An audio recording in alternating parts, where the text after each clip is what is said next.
here, David. Everyone can hear me okay? Good. Wonderful. Thank you very much. So we're going to go ahead and get started. Don't know, DB, if there was anything that you were interested in saying this morning, but otherwise I'm going to go ahead and get started. I mean to catch you off guard. And look at that. Yes. Real quickly, I just wanted to mention one thing. I apologize. I had a lot of emails this morning from people who couldn't figure out, I guess, where the test had been placed. That's my fault for not making this clear yesterday. I'm going to post a link. Everything that we do during this course is going to show up on your course homepage. So if you'll navigate to that link, you'll see that everything from the course glossary, bonus video content, all the daily recordings, and any assignments and tests are going to be posted there daily. So just so you know, moving forward, and you don't have to send an email every day asking where something is. 9 times out of 10, you're going to be able to navigate directly to it just by going to your client portal and going to the course homepage. That's all I need to say. Thanks, Mark, and I'll hop off the mic. All right, thank you. And I will send DB this morning the homework for tonight, as well as templates for you to use in your homework and throughout tomorrow and Friday as well. Real quickly, before we do get started, because there were quite a few questions yesterday about it, this is the overnight session. This is the overnight profile right here. Make this as big as I can. And some of you yesterday were asking me, could you show me an unfinished auction on the profile? This is what an unfinished auction on the profile looks like. Can everybody see this bar right here at 1903.25? See how that's, normally we're looking for this nice taper, and then at 1903.25 we got that little pop of volume. Can you see that?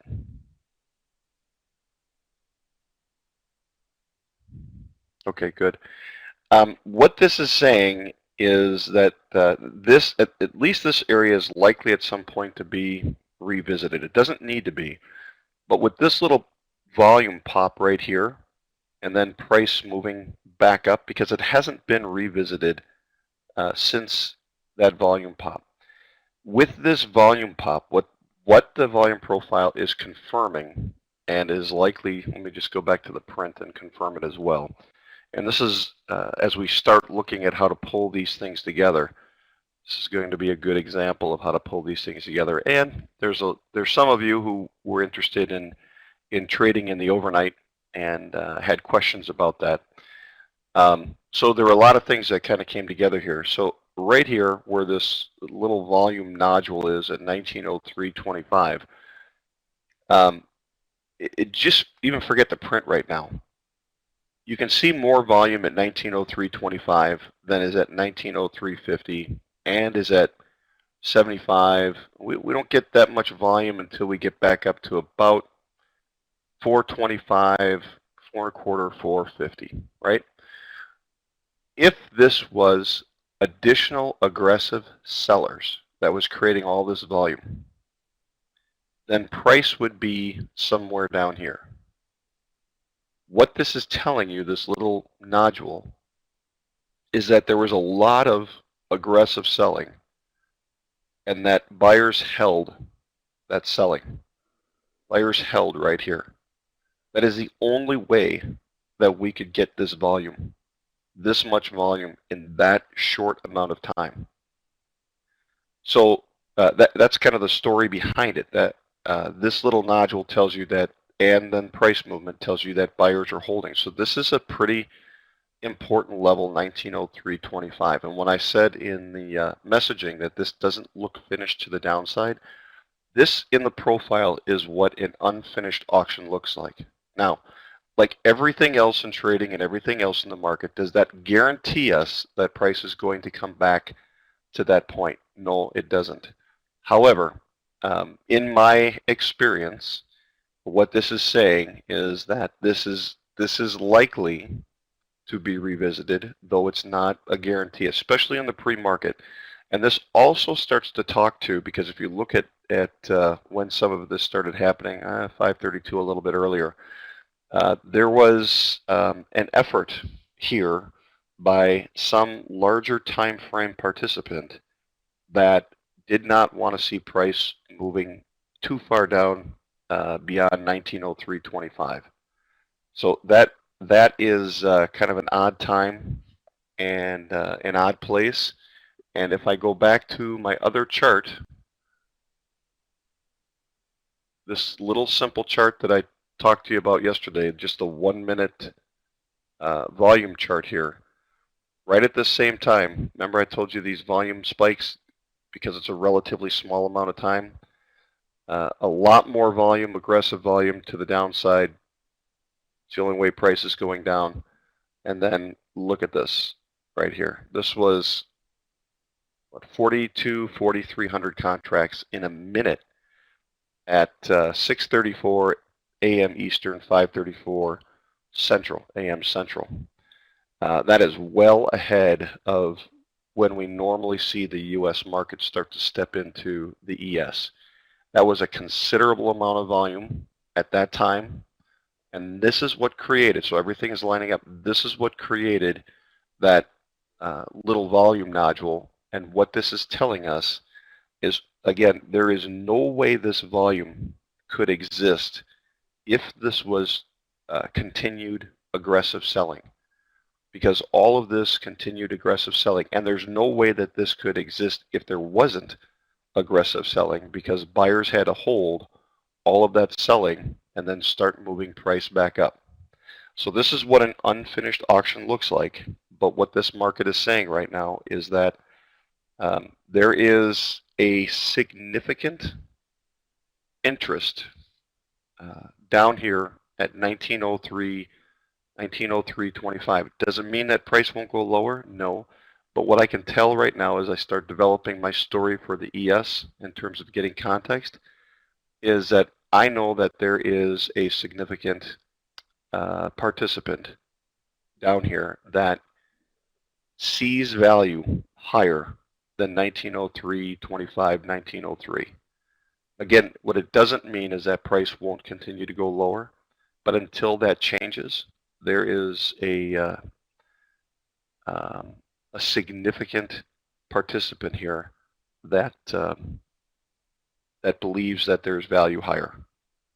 So at or sometime after the open, if price does test back down to this level, I'm going to be very, very interested in seeing what happens at the print right around this area. I also talked about the fact, and I briefly touched on this yesterday. I don't expect anybody to remember this. I briefly talked about it. Right now, the VPOC of the overnight is at 1906. There is a long-term low volume area at 1906.75.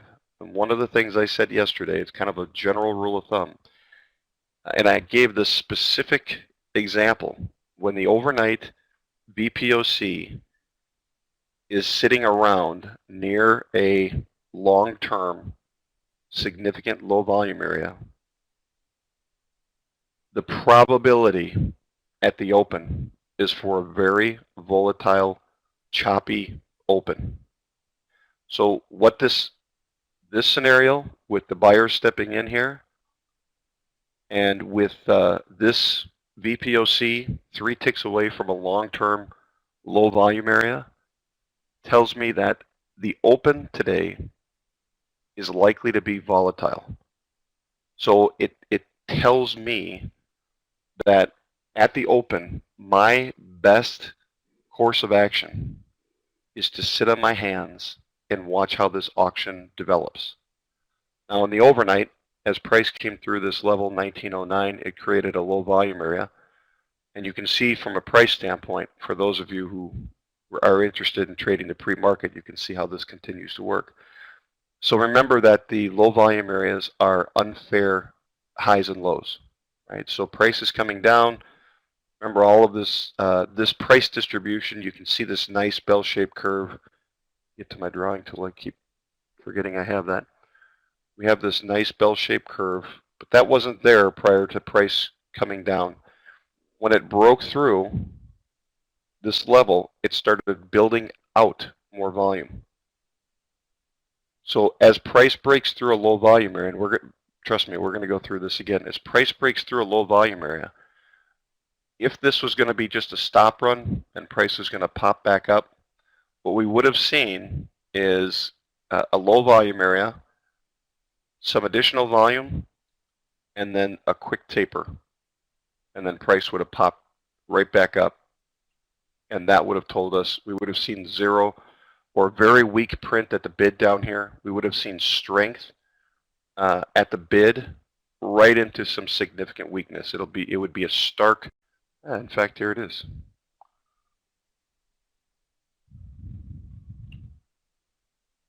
Right there.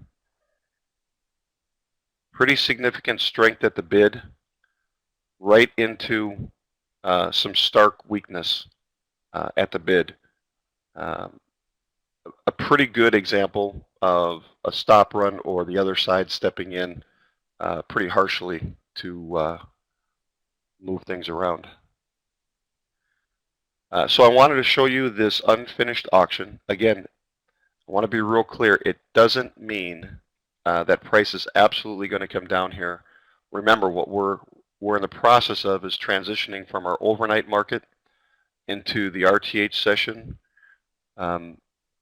There is a significant difference in volume between the two sessions. And so what I really start to care about is this starts to provide an area of interest for me. And if price tests back down here in the morning, I'm still sitting on my hands. I want to watch and see what happens with buyers and sellers. I also want to watch and see what happens with buyers and sellers right at this level here at 675, because that's a long-term low volume area. So we have a lot going on here this morning. Our overnight volume profile shows the VPOC of the overnight, the volume point of control, the most fair price in the overnight here at 1906. I can see evidence of a pretty strong buying holding back this continued move to the downside. And then another low volume area here at 1907.25, which is still very close to my long-term low volume area at 1906.75.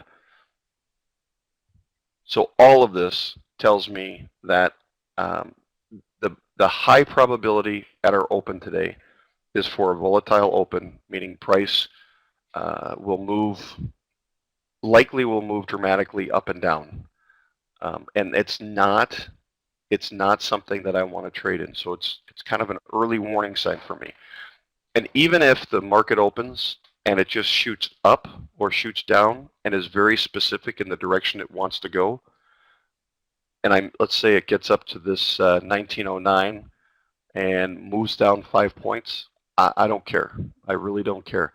I've experienced this enough to say that this combination, when this happens, that I want to stay out of the market. I want to stay away, because what I typically experience more often than not is a sharp move down followed by significant responsive buying, followed by responsive selling, and you get this whippiness, this volatile open. So I wanted to go through that because honestly, in the next 2 days, I don't know that I would have another opportunity to share this as a live example with you. So I wanted you to see it this morning.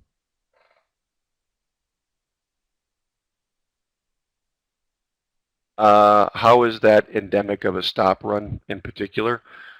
Just real quickly, in terms of stop runs, there are two things that I look for. I'm looking for, first of all, a low volume area, a key level, and that could be just a simple rotation. Let's just say I'm looking to go long, at, just using this as an example, at 04 1/4. And I go long at 04 1/4 because it's a key level. When I see this in the print, strength at the bid, a lot of strength at the bid into pretty stark weakness, and then price pops right back above my key level, that is very much indicative of a stop run.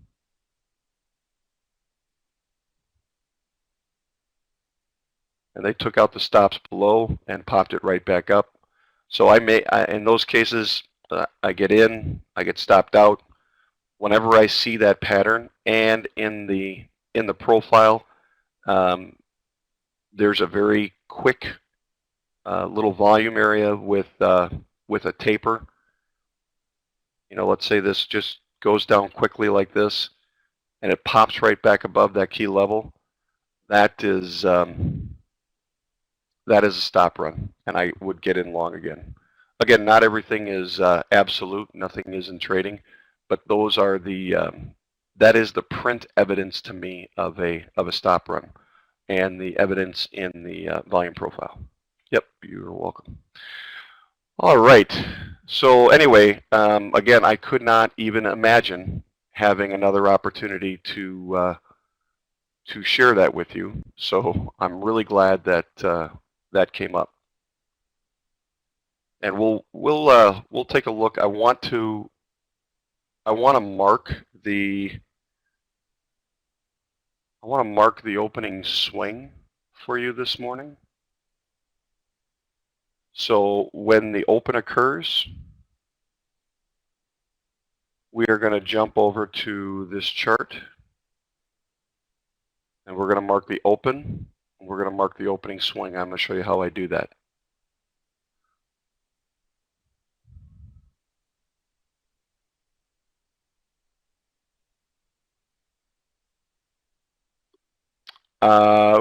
Well, hopefully after I show you the opening swing today, it will help.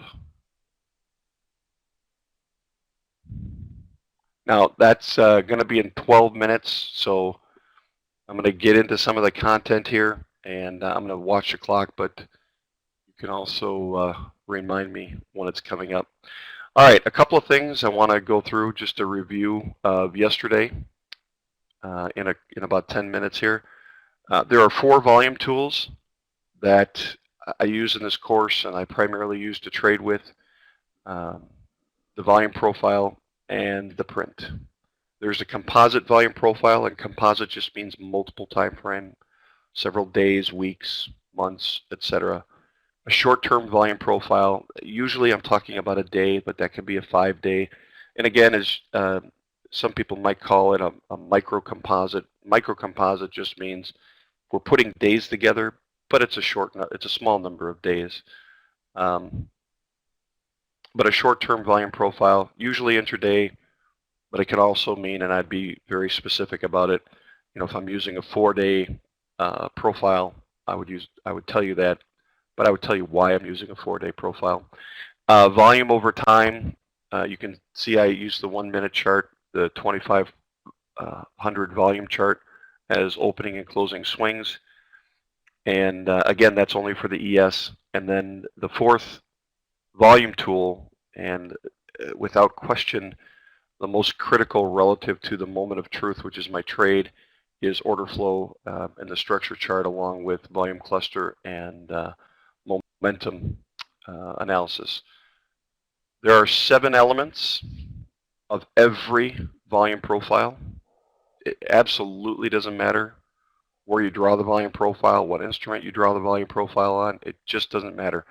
All of these 7 elements will be a part of that volume profile, which is volume bars at price, price distribution curve, high volume and low volume areas, volume point of control, value area, and the finish on either or both sides of the top and bottom of the auction for any specific point in time.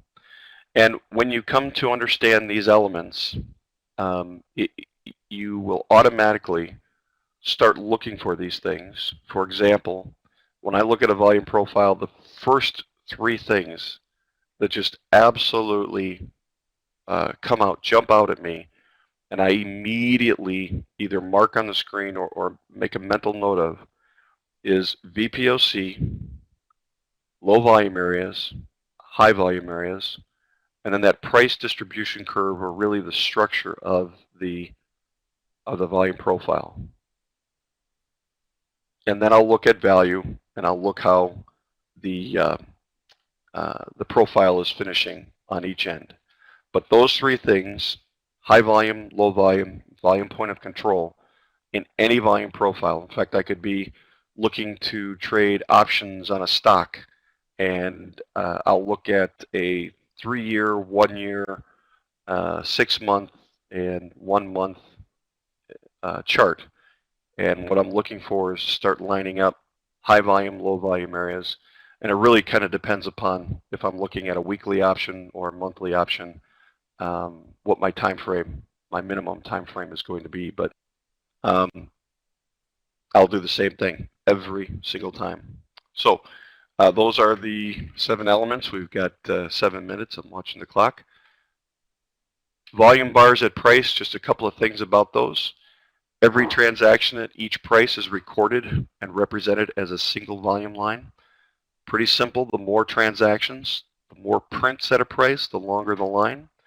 The fewer the transaction, the shorter the line. Now remember, what this is doing is taking all of the transactions at price. It doesn't matter if it's at the bid or the offer.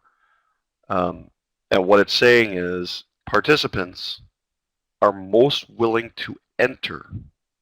And this kind of goes, this is very consistent with OFA when you think about what volume cluster analysis is, and you're looking at where does price, or where do participants, not price, where do participants enter the market? Because that's saying something about their conviction level. Where do they enter the market? And what the volume bars at price is doing is saying, here's the level of interest at this price, this price, this price, where people are entering, and I guess it could be closing positions, but if somebody's closing, somebody's opening, here's where they want to do business at these different levels. So the fewer the transactions, what that's showing you from participants is that buyers and sellers don't really want to execute trade at those areas.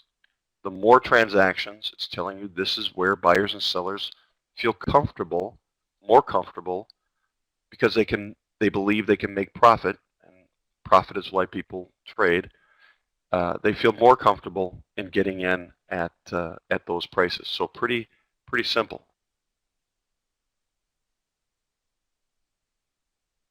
All right, price distribution curve.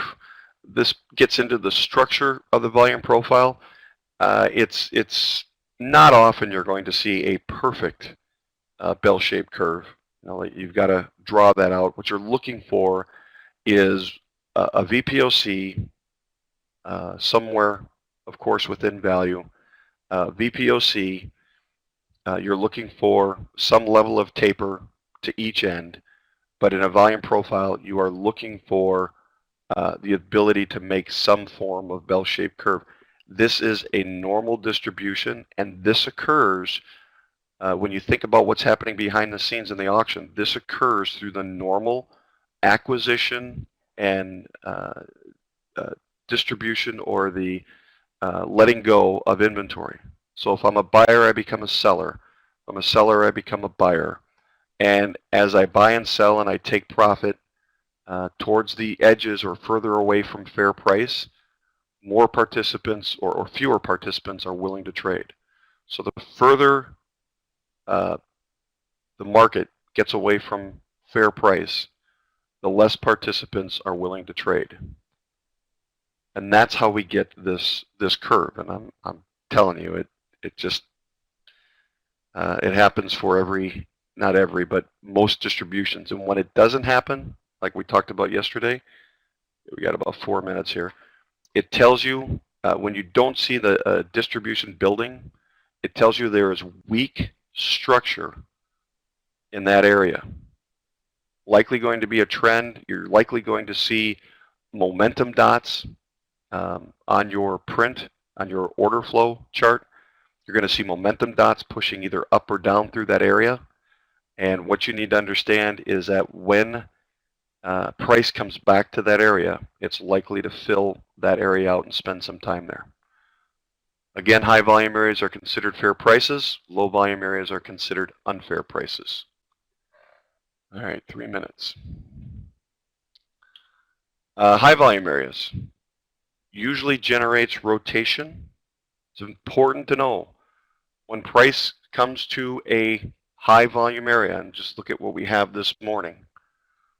Here's our VPOC, which is high volume area. What are we getting? Rotation, down, up, down. We're getting rotation around VPOC. And that's because this market is, in the pre-market, we had the buyers step in. We also had sellers step in.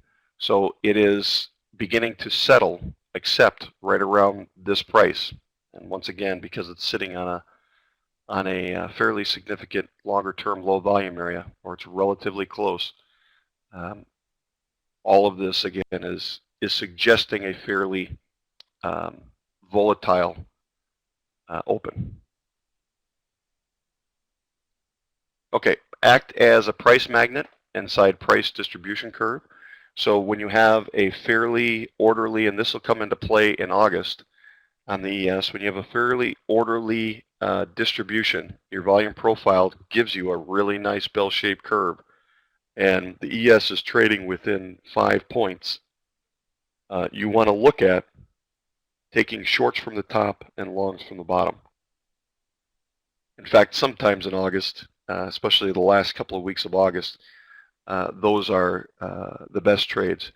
They're difficult to trade sometimes because they're a small range, but you need to understand that when you get a really nice distribution, you got a bell-shaped curve, you're getting weakness at the offer at the top, weakness at the bid at the bottom. Your best trades, when the profile is that perfect, is going to be short at the top and long at the bottom of that range. All right, we are. All right, we're just a couple of minutes away here. I'm going to come back to this.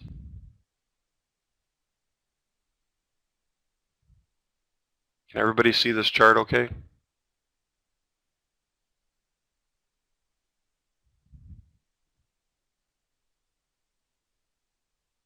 So this is what I do, and you can do whatever you like. Whatever colors make sense to you is something that you should do. So one of the things that I do prior to the open is I get my lines set. So all I have to do is pretty much put them into place.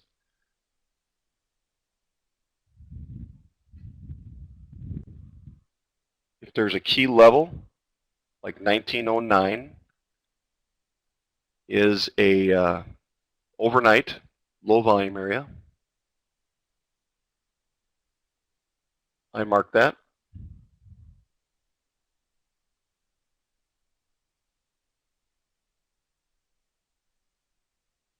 And 0675 is a longer-term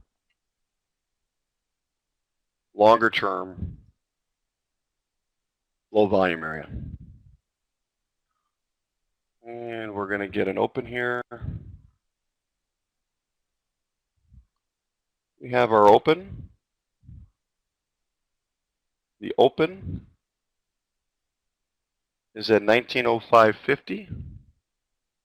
So I'm going to pull this down to 1905.50. And what I'm going to start watching for is the initial swings. So I have a potential opening swing high here at 1906.50.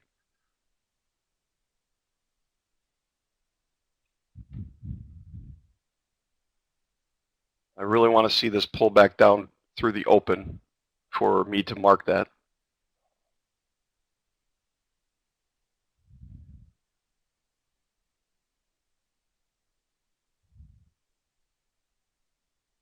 Now, if I didn't have VPOC sitting 3 ticks under this level, this might be a possible short or long for me.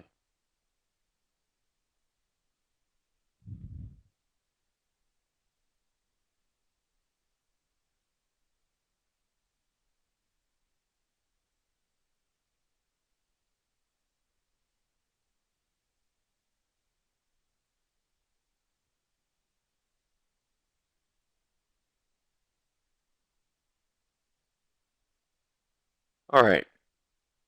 So that is my opening swing high at 1907.75. So first push, we've kind of moved back down below that this bar. So that's the opening swing high at 1907.75. Right now, we've gone 1 tick. The downside has gone 1 tick beyond the open, below the open. So this is where somebody asked me yesterday, could it be that the one side or the other opening swing or closing swing would never be more than the open? And this is an example. So if we see the price push back above the opening swing, because opening swing low would never be right here. Opening swing low could never be above the open. It can be at the open or below it, but never above it. So as I look at the context, and all I'm doing is looking at this, not even the print, as I look at the context, this starts giving me some information. Now, when I look at the print, however, let's do this. I took an oil trade this morning, which is where this came from. When I look at the print, and I see price moving higher, still looks like it needs to go a little bit. What I see is the sellers right now have stepped away.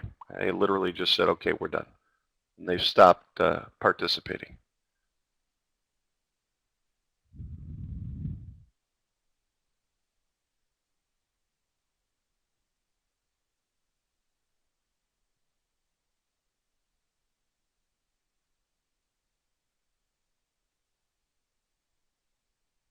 So from an opening swing standpoint, because it can be a little subjective.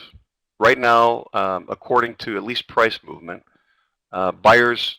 I don't want to say buyers are in control. I don't like that because for me that just gives me a certain sense of bias. The way I put it for myself is right now buyers are being more aggressive than sellers, or the activity at the offer is more aggressive than the activity at the bid. And from a profile standpoint, find that profile. I have a session that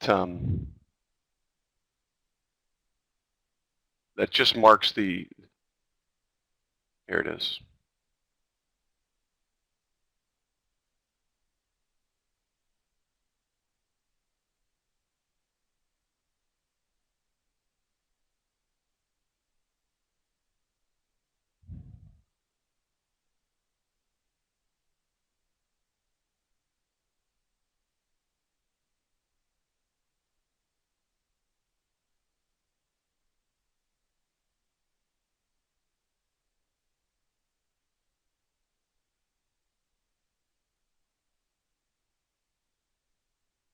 Looking for the profile. Right now, this is not. I got to fix this. It's not drawing the profile for me on my RTH chart. So anyway, this becomes the open swing. I want to get back to the information. This becomes the open swing. If I were looking at the print, this would be a potential level. It helps if I actually go to the end. And this is, we're going to do this again on Thursday and Friday, but here's the level I'm looking at a potential, sorry. Sorry about that. Looking for a potential short where I'd be looking for sellers to step in. I'm going to grab a drink of water. I'll be right there.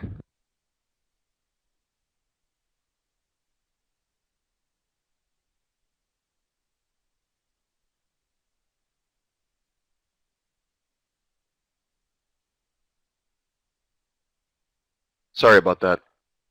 I'd be looking for potential sellers to start stepping back in. And while we've got weakness at the offer up here at this level, remember this is the overnight low volume area.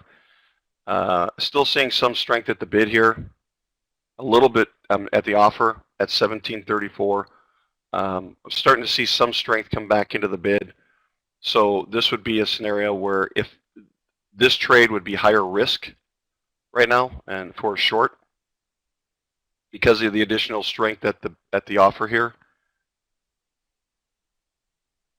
And this is what I mean by potential volatility here. See if this pops back down. Anyway, that is the opening swing. And there are times the first pass through opening swing high, we may see it move all the way down to opening swing low, and even pass through opening swing low, and then pop back up. But a high percentage of the time, the second time price comes up through opening swing high, or the second times it moves down through opening swing low, that level, that opening swing high level, becomes a very good level to trade against in this continuation, this direction. So this would be long. Second time it came up, you look for a retest and then go long. First, for sure, the second time down below opening swing low, this is typically how I trade. Price will come down a second time, come back up to opening swing low. I would go short here, especially if the print warranted it, and I would put my stop behind the open. So 2-tick stop, potential for much lower price. So that's how we mark the opening swing. I will keep this opening swing low now, 1905.25. The sellers have tried twice. This is a push, this is a push, and they are nowhere to be seen. And so I am leaving my opening swing low at 1905.25.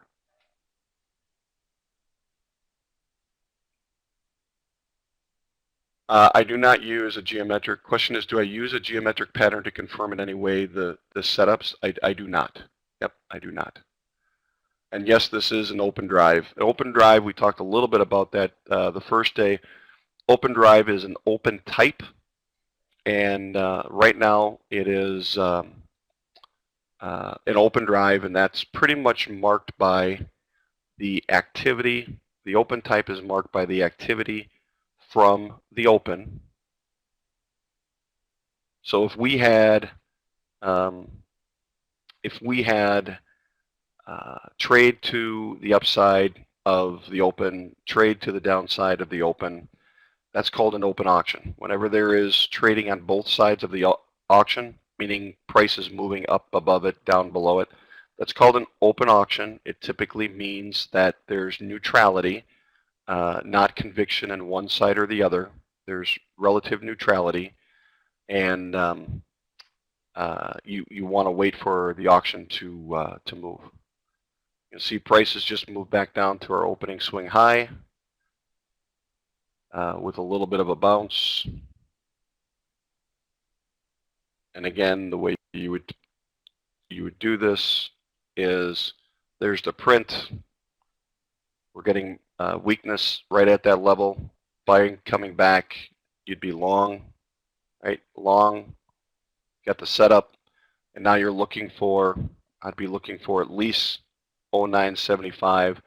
If I started getting any significant strength back to the bid at 08 or 0775, I would likely just move out of the trade. Again, I still have a sense this morning that there'll be some volatility, so I am, even though we have an open drive, this could just set up to be an open test drive, and I typically want to wait to see what this market is going to settle on. All right, my volume profile. This is another chart. This will be made available today, this template. All of these profiles that I have, I use only the RTH session.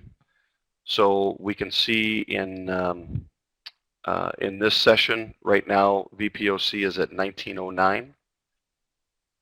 VPOC right now is, if you remember, the low volume area from this morning, was at 1909 exactly. We are above yesterday's low. And when we start considering yesterday's, let me bring it up. We start considering yesterday's profile. Bring this over. You see this distribution, this lower distribution from yesterday? This is yesterday's, this is the overnight.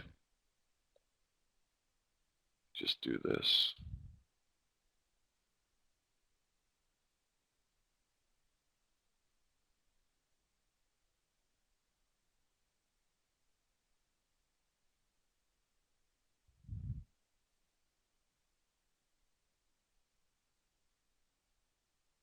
This is the overnight profile. You can see the low volume area right here. And then we're starting a new profile. And you can see right now VPOC is sitting right on top of this low volume area, filling in relatively nicely. And this is another instance where the profile does not look finished to the upside. I will tell you that 1250 is the closing swing low. 1250 right here is the closing swing low from last night. It's also a little bit of a low volume area in the overnight. We're getting an initial bounce, but you can see volume growing right here. This is not finished to the upside. I would expect, and when I look at the print, everything in this says that there's more room to the upside. Everything in this says that there's more room to the upside. Now, it may be one tick, it may be 10 points, but everything is saying that the upside is not finished. So this chart gives me the RTH session only profiles. And I will have that template made available today. So in the RTH session, I can see a low volume area established here. I can see one established right here at 1075. So if I were looking for a long, right, I was looking maybe to scalp this morning and looking for a long, this low volume area here, I would be looking for the print specifically to get weak at the bid and strength at the offer. And I would look for a long right off of this area, 1075. And when we look over at the print, there's 1075. We have weakness at the bid, strength at the offer. There's the long. And now I'm looking for, if I'm looking for a target above, I'm going to start looking. Here's yesterday's low right here. Low of day, 1907.50. This profile is nowhere near finished to the upside. I'm going to start looking for what? Start looking initially for VPOC from yesterday, which was the most fair price. So my first target on that trade at 1910.50 there, 1910.75, is going to be right in front of VPOC. So I'm going to look for an exit of 1450. Now, if for any reason something happens and price starts coming back through 1910.75, I can simply get out of the trade. But I'm looking for price to come and test yesterday's VPOC now.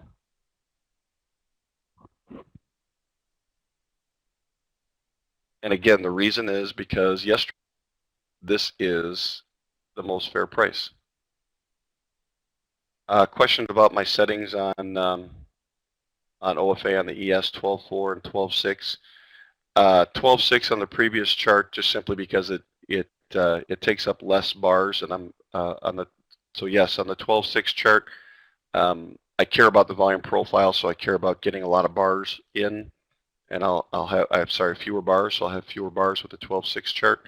The 12.4, 12.4, same thing. It gives me pretty good sense of the volume profile. So when I care about volume profile, I have a bid sorry, not bid, probe and rotation setting that typically is higher. My probe is going to be higher. When I care about my print and what I use to execute at a moment of truth or a point I'm interested in trading, I use a 6-4 chart because this gives me a really good feel for the road, so to speak. So what's happened here is it doesn't look finished to the upside, but this looks like it may be cooling off a little bit. And if I were in this trade back down here at say 11, what I would be looking for, because of this, we'll get into this Thursday and Friday.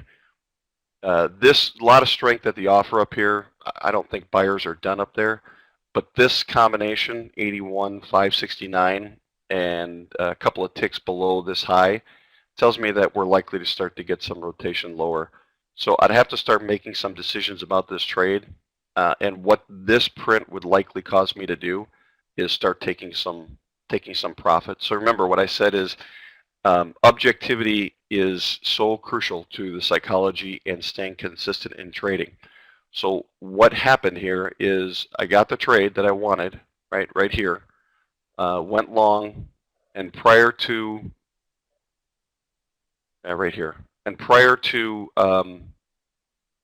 my target, yesterday's VPOC, it was still showing strength. The profile was showing unfinished. Everything was looking good. And then I get this bar on the 6-4 that says, wait a minute, we may have some issues. It's not to say that this target is still not valid, but what the print is saying is something is changing a little bit. We're getting a little bit more seller aggression. I still have this as my target up here, but this starts adding some risk because it could come all the way back down to this low volume area, and I have to make a decision as to whether or not I want to hold for profit or I want to take a little bit off, because I can always get back in. If the print comes back down and shows weakness again at the bid, I can always get back in or add more contracts. All right, so there we go. So I use my 6-4 chart, my moment of truth chart, and to actually manage my trade is right there.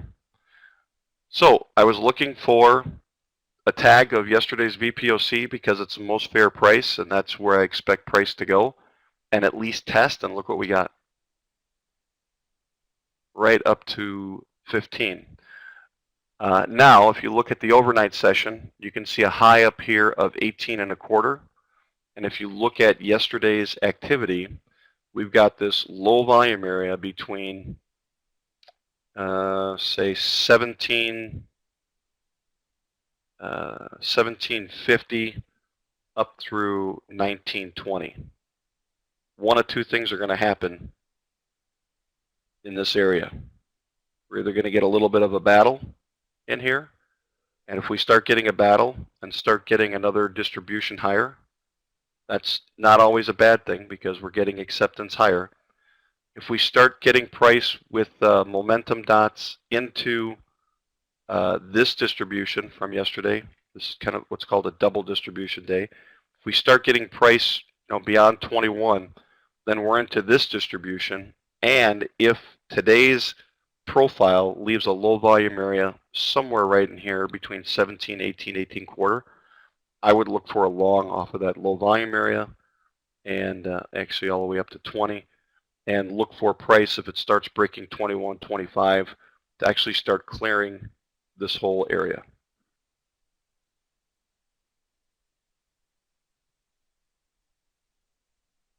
Does that make sense? My stop for that trade that was at this low volume area, 1075, my stop would have been likely to no more than 3 ticks on that trade. Because if it breaks through there, I want to give it some room, but at the same time, there's still potential for it to come back down and test to the downside.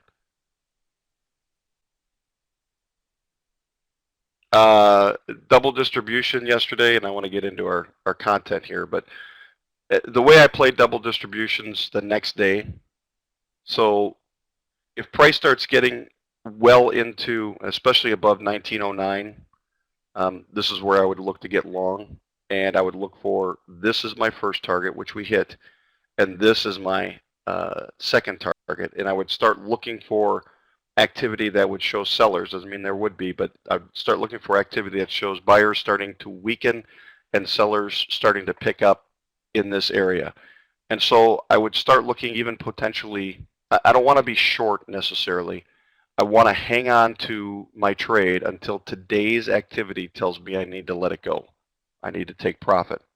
And then and only then, what I would look for is either today's information, today's profile and print, to tell me that this is the distribution that today's market is most interested in, or I would look for price to break up through 1921 and look for a long on the other side of 1921 as long as I don't have evidence of a stop run. And then I would look to play that long up through this distribution and up through to yesterday's high. That's how I would play, per se, a double distribution day. I think I have a setting on my volume profile. I just got to quickly check. Okay.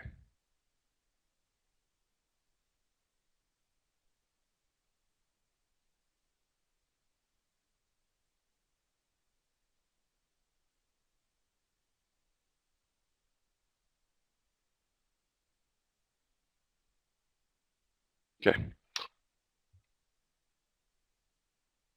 All right, we're getting a little bit of a pullback here.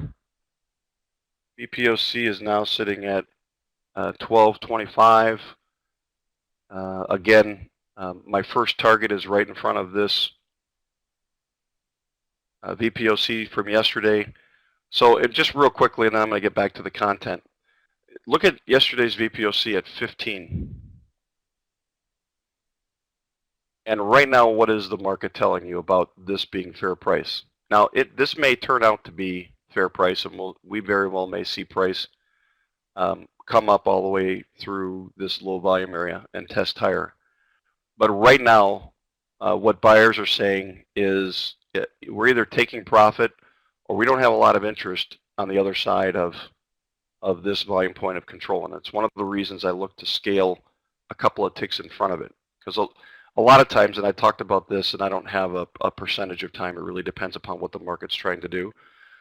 The reason I scale out in front of the previous day's VPOC is because in the shorter term, we've had a trend to the downside, and tagging yesterday's VPOC is an area that would make sense to me for the market to start turning around and moving lower.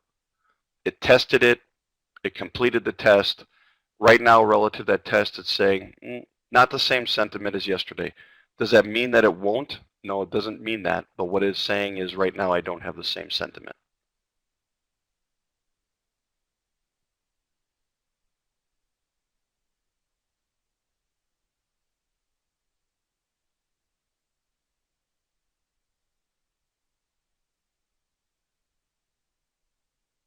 All right, so we're going to come back to that. I will tell you that this still looks, you don't see a really good taper here, but we do have a low volume area now at 1475, a lower volume area here at 1475. And the print is now showing, the print is not only just showing weakness at the offer, but look at the activity back at the bid. So I couldn't engage long again until I started seeing buyers holding the bid and actually starting to come back with strength.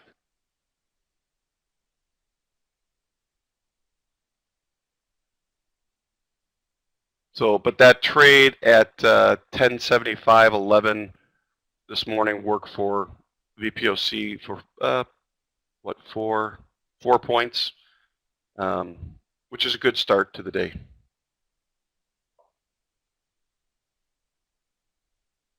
What's the logic for thinking long out of the 19 volume area? And again, that's yesterday's distribution. and I'll get back into that. There are going to be a lot of questions around trading. How to get yesterday's volume profile. Yeah, so I'm going to give to DB, and he'll put them out there today, my templates. So I'll have 3 primary templates that I'll provide for you. And to get yesterday's profile, all I did was simply start this profile at the beginning of the day, and I ended it at the end of the day. So I pulled it to the end of the day, and it gave me yesterday's profile. And just to be clear about something, I'm really not interested in going long until price would get above 21. I would need to see the auction starting to support acceptance higher than this. I would look for around a 20.50 for long. And then I would look for price to get back up into this distribution. So if let's just say price gets up here again, if sellers aren't willing to take this back down, and let's say they try, buyers hold them, and it starts moving back around above this 21 level, then again, it's all about probabilities. The probability here is that price is going to start moving up through yesterday's distribution, and we'll see another distribution today that is above 21, 22, and give reason for price to go higher. However, still have this area right here. The auction doesn't look finished to the upside, but the print is saying that buyers have checked out, and I couldn't go long again until I saw them re-engage and effectively start to move price again.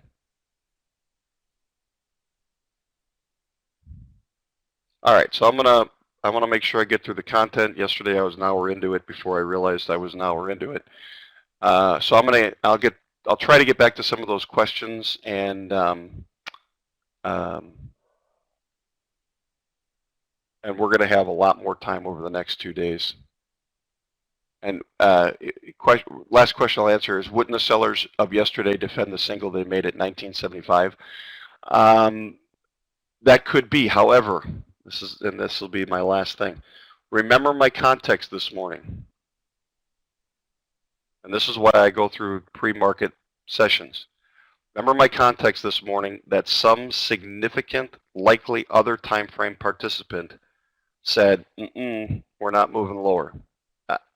I saw it in the volume. It was very early, a lot of volume for that time. This was clearly another time frame participant that said, I have interest. This is, I believe value is higher. If price is gonna go lower, you're gonna have to come through me. And then it spent the rest of the pre-market with this test lower, right down to this low volume area here. And then we saw buying again, and then we had the open drive, which was buying right off the open. Everything right now from this point right here, that's why I pointed it out this morning. I said it doesn't mean that price absolutely will come down, back down here. In fact, this is some pretty strong buying.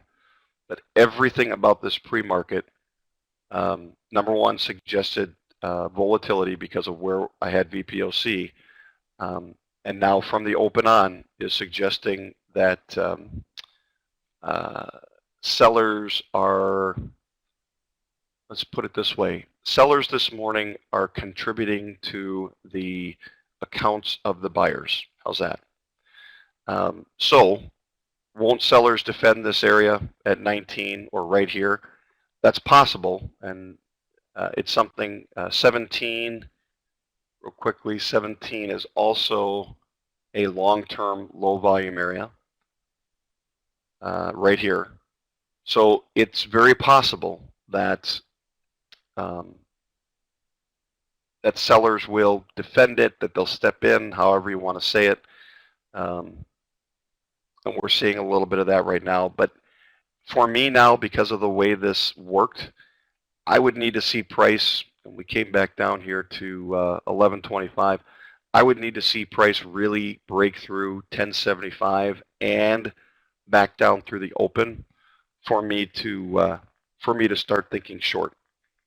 Everything of this market from the open on, the context is that the pretty much the buyers are eating the seller's lunch. So I need that context to change, and once it changes for me, then I would start thinking about a potential short.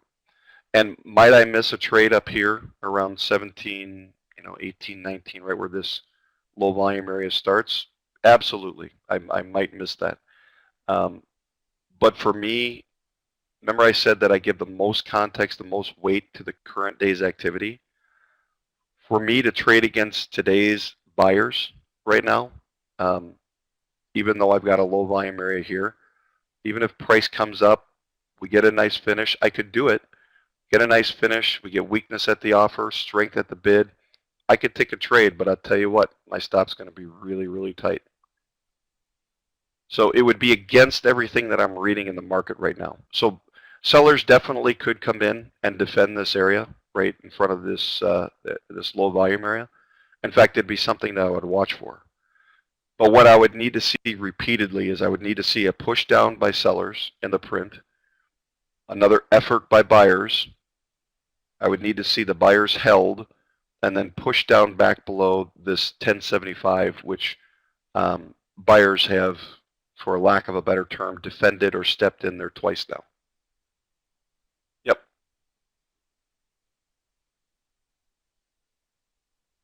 And we did see a long bias print. Actually, not yet. In fact, this is where for me I would start sitting on my hands. I'm looking at this print right here. Looking at this print, I'm looking at the move higher here, and even though price is going up and I can see weakness at the offer on this side, the actual numbers right here just don't excite me about a long. Now it worked, but I didn't have anything in the print here that suggested that this was going to go higher. We had neutral cluster here, activity back at the bid. Price still went higher, but it went higher because sellers really didn't engage. So I'm looking back up here for sellers to potentially engage and buyers to prove to me that they really have the continued momentum. So I'm not real excited about I'm not real excited yet about still going long, even though that's a sentiment for the morning.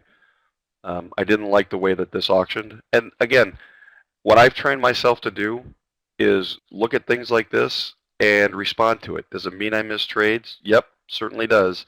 But I can tell you more times than not, when I see something that, and I objectively respond to it to say, man, this really just doesn't look that strong from a buying standpoint, it could mean that I missed the trade.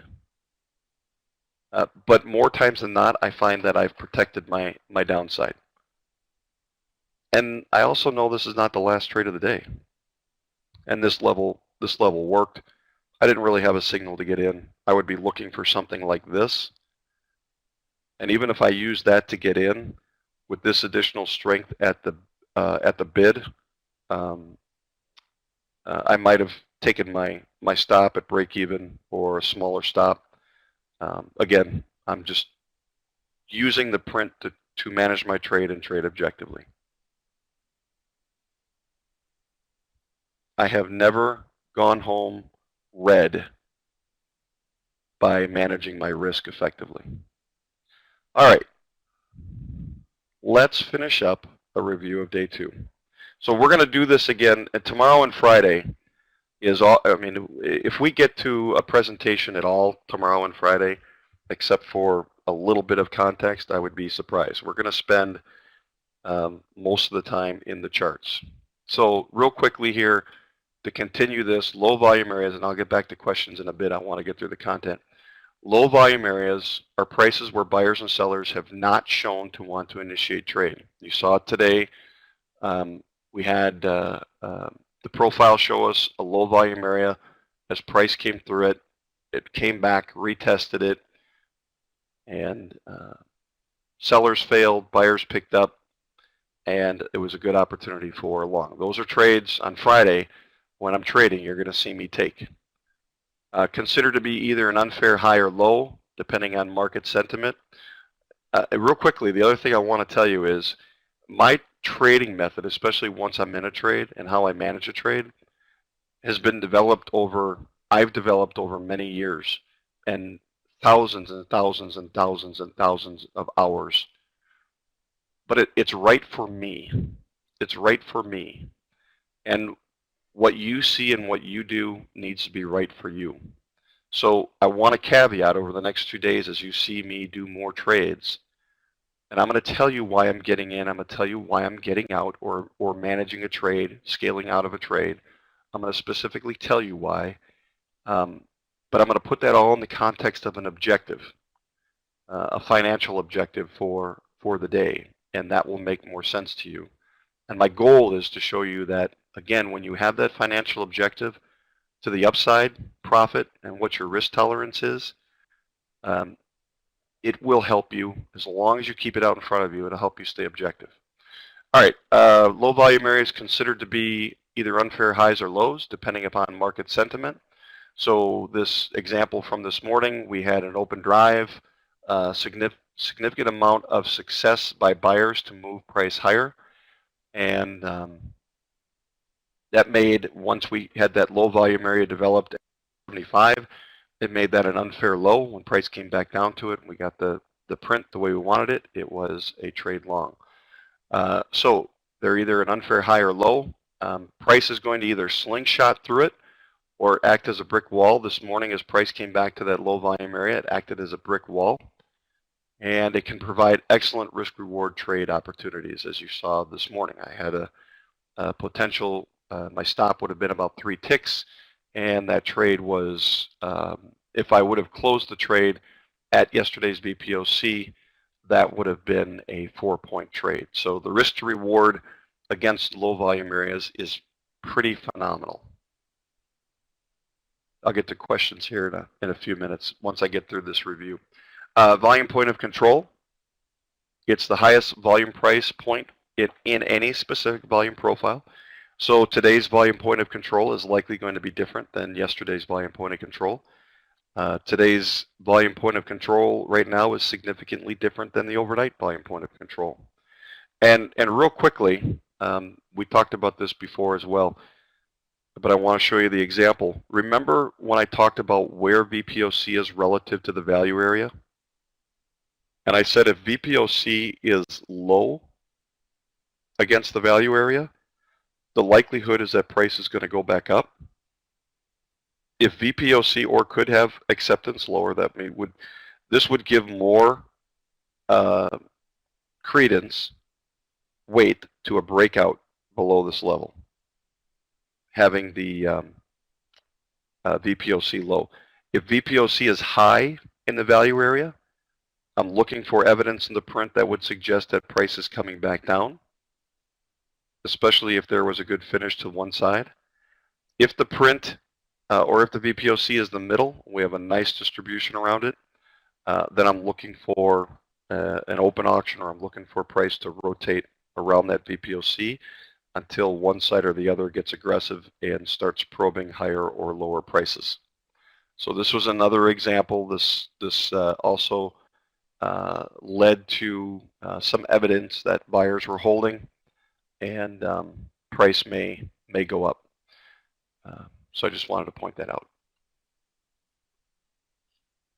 So where VPOC is in the value area will give you some level of understanding based on the print. Is the market going to continue, or is this a potential area for price to turn around? Again, VPOC will often act as a price magnet after price gets rejected at higher and lower test areas. The finish. It's the tapered edges of the volume profile that reflects the end of a directional move. Very easy to see at the end of the day. And in a developing volume profile can look finished to one side in a specific direction several times throughout the day. This is particularly true with a trend day, where you're getting consistent, constant new distributions higher or lower, and as it comes up or comes down it looks finished to one side, and all it's doing is rotating back up through that last distribution to the next higher, low volume area where you're looking to take a continuation trade on that trend. So they can look finished, and then once trade starts moving back down in a finished area, it opens up that auction, and we'll see price move or continue in that direction.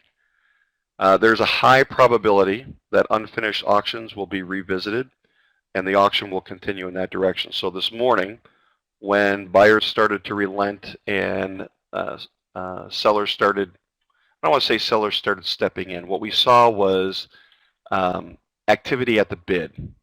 And when you see activity at the bid, especially after an open drive, you can't just say, well, sellers are stepping in here. Sellers are stepping in, because all of that buying is going to turn into selling at some point as they take profit. So you would expect to see a good amount of selling at some point after a fair amount of buying. The thing you want to look for is, as price is coming down, if it's showing a significant amount of what would be considered selling in the print, is the buying weak? Is the buying just incredibly weak until it gets to a logical point where the activity at the offer starts picking up again? If that's the case, then what you're most likely looking at is a liquidation of inventory and not buyers stepping back into the market, and you can begin to expect to see price moving higher.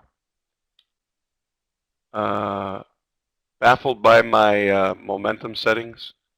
My momentum settings are actually just the standard momentum. They're the 3 or 4 rows, depending upon the depending upon the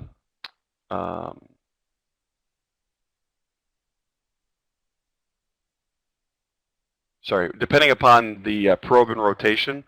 I typically will use a just a standard momentum setting, you know, with the 3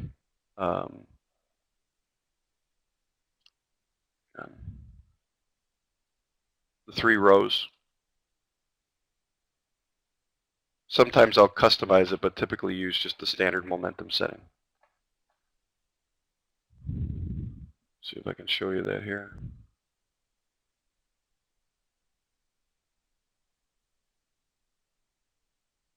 Yeah, just the 3 rows. This is pretty standard. I'm looking for strong, strong, strong, buying momentum, selling momentum, strong, strong, strong, negative to weak. That's my setting on the momentum map.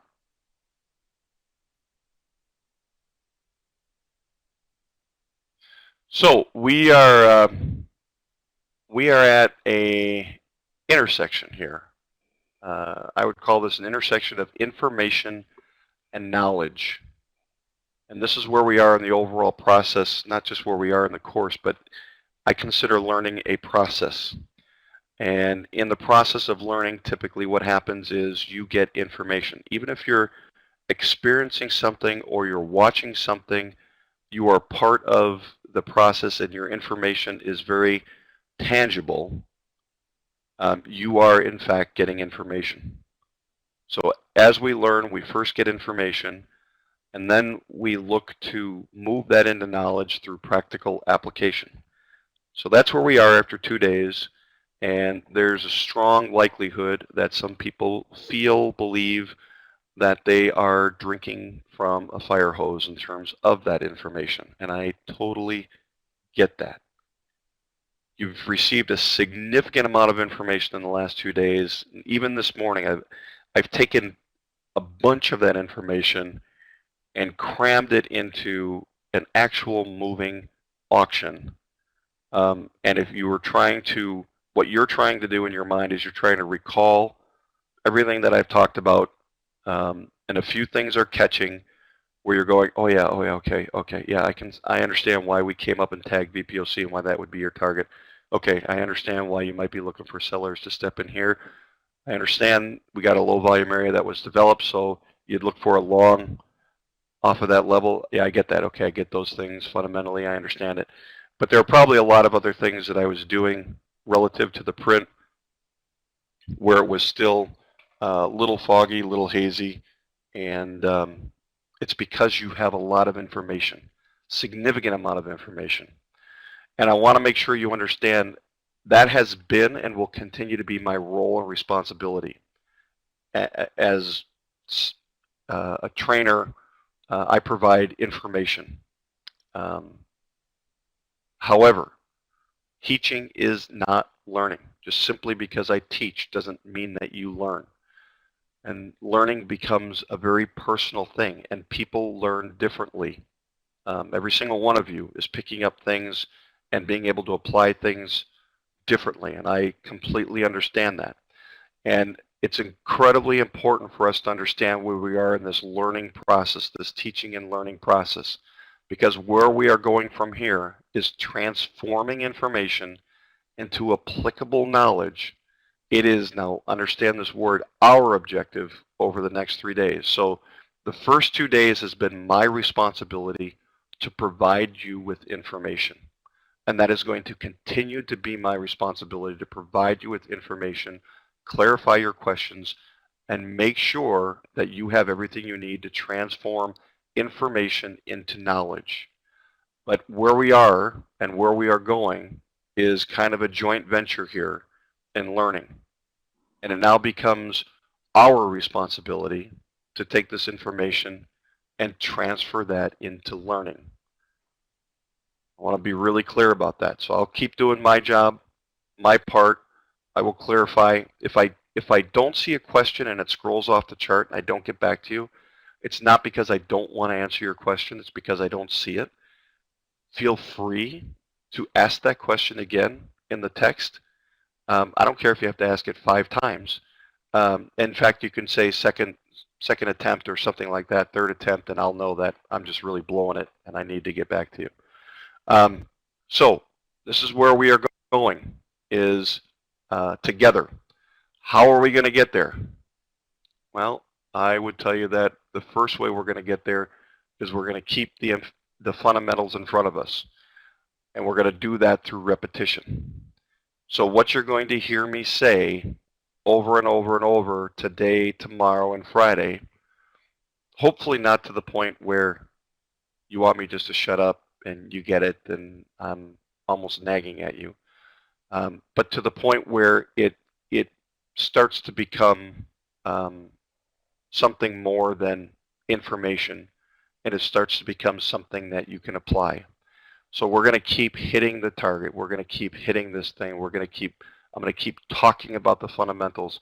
I'm going to be talking about, like I did today, why is VPOC of yesterday my target? Why is that? Why am I looking for a long hair? Why am I looking for a short hair? Low volume areas, what does that tell us? Low volume areas are areas of non-interest, right? Brick walls, slingshots. So what am I looking for in the print?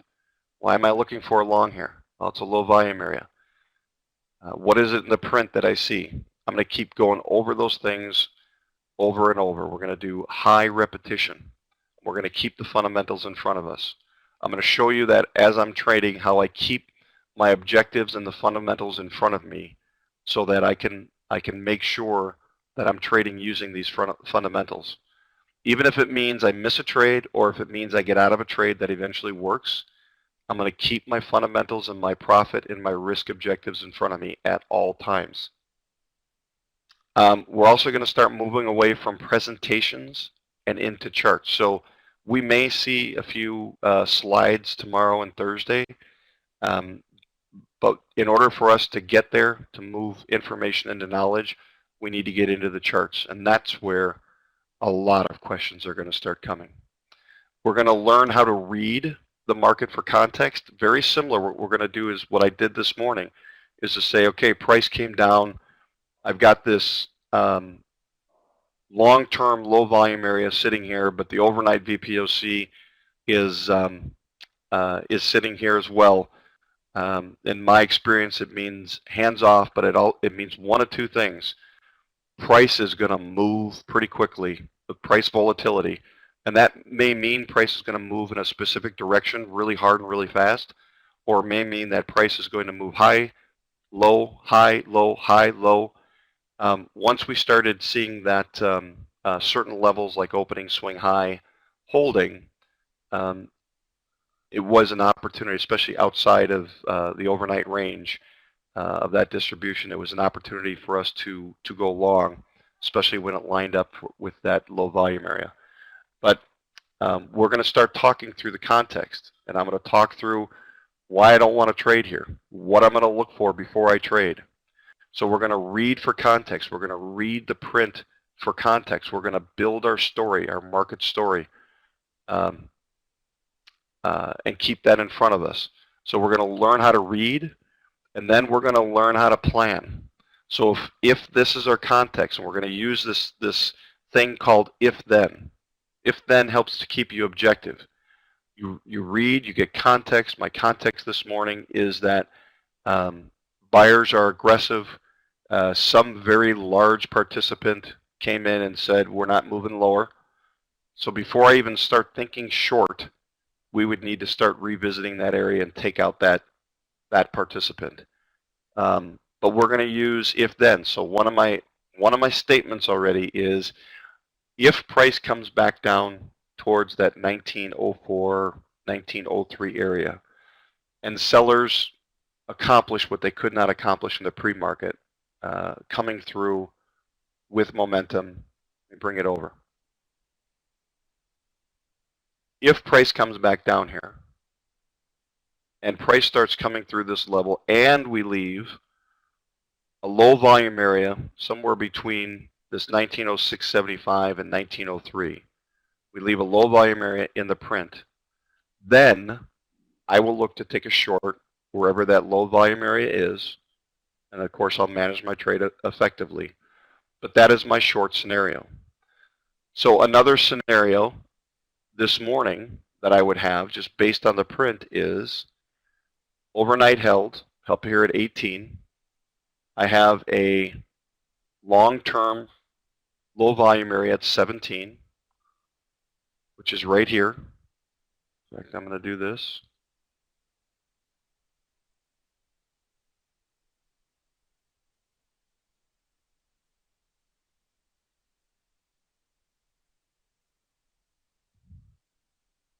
One of my trades setups, if-then statements to start the day would have been, I'm looking for short here in the 17 area, and if the print confirms it, then that's my short area. Print confirms it, that's my short area, and I will look to take that lower and take that short. So what I will continue to do throughout the day, and what we're going to learn to do, is based on what we read, right? We're going to learn to read. Based on what we read, in the context of what we're reading, we're going to build if-then statements. We're going to build if-then statements, which will become our trade plan prior to the day beginning, and we're going to build if-then statements along the way as the market is developing. Because the story in the RTH session may be completely different than it is in the overnight session. So we're going to read for context. We're going to learn how to plan both pre-market for the day based on context from yesterday and longer term information. And then we're going to learn how to use this if-then.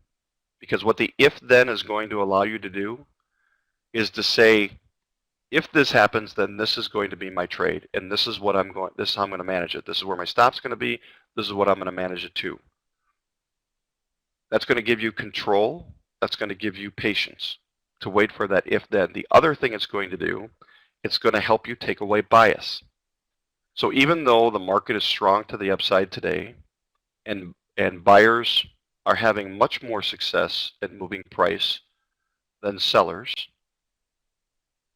or let me put it this way, the activity at the offer is having more impact on price than activity at the bid. So if If that changes, then I will look at a short.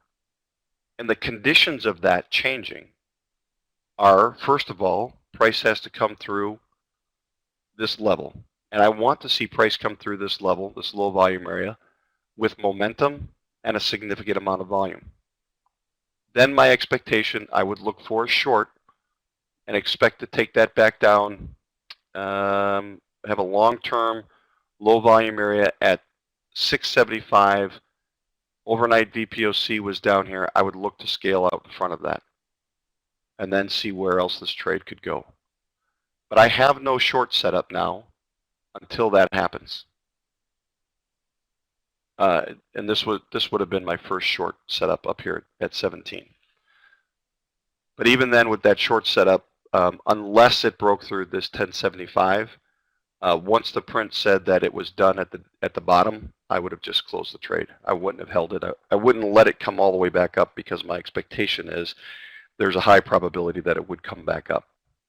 So we're going to build if-then statements, because what I want to get you to the point is of using the print. I don't know why that's doing that. Using the print as your truth to drive your trading and your decision making, because the print is truth. And then we're going to learn to trade. So we're going to learn how to, in the next 2 days, 3 days now, read for context, how to plan out ahead of time, and how to dynamically plan for the day, because each day is its own day. Buyers and sellers have their own interests each day. You have to be thinking both short and long and know that price can do both. And if you have a day like today where you have an open drive, price is pushing higher, you have to create a scenario that says, here's my short and potential, and here's how I'm going to manage my short.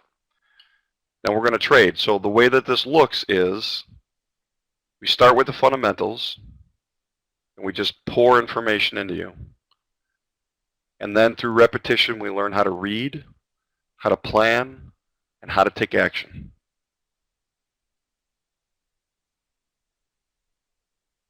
So we spent 2 days going through the fundamentals and principles. I'll spend the next 3 days repeating them over and over and over in the context of the auction and a trade. You're also going to practice them. You're going to think through them. And even you will begin to answer the questions as I start asking and start looking for trade opportunities and start trying to gain context of the market. I will be asking you, what is this telling us? What is this telling us? And you will begin to answer the questions. Doesn't matter if you're right or wrong. What I want to see you doing over the next 3 days is thinking through the process. I want to get you to the point where you see volume, you see acceptance.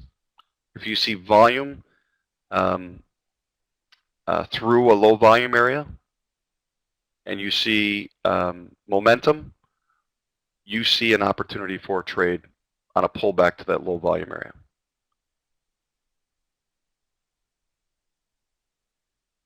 So reading the market for context, remember the 2 questions. What is the market trying to do?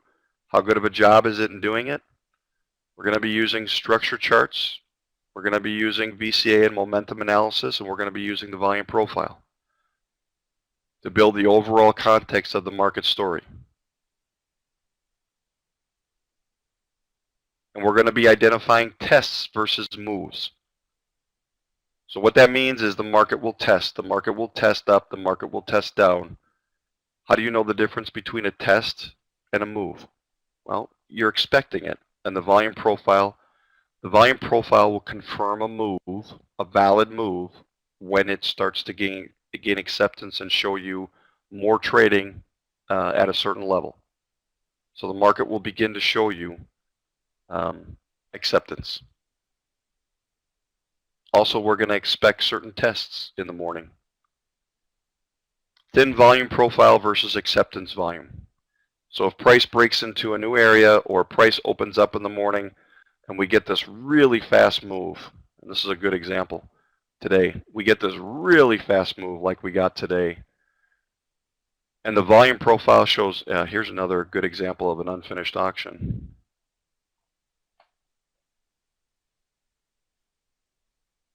Here's where you potentially would look for a long right here around 1750 to 17. You would look for a long in the print. We got a little bit of a low volume area. We got volume building right above it. That's where you'd look for a long opportunity. Looks unfinished to the upside. And here's a little bit of a low volume area, so you'd want your stop below that. But that's what you would begin to manage to.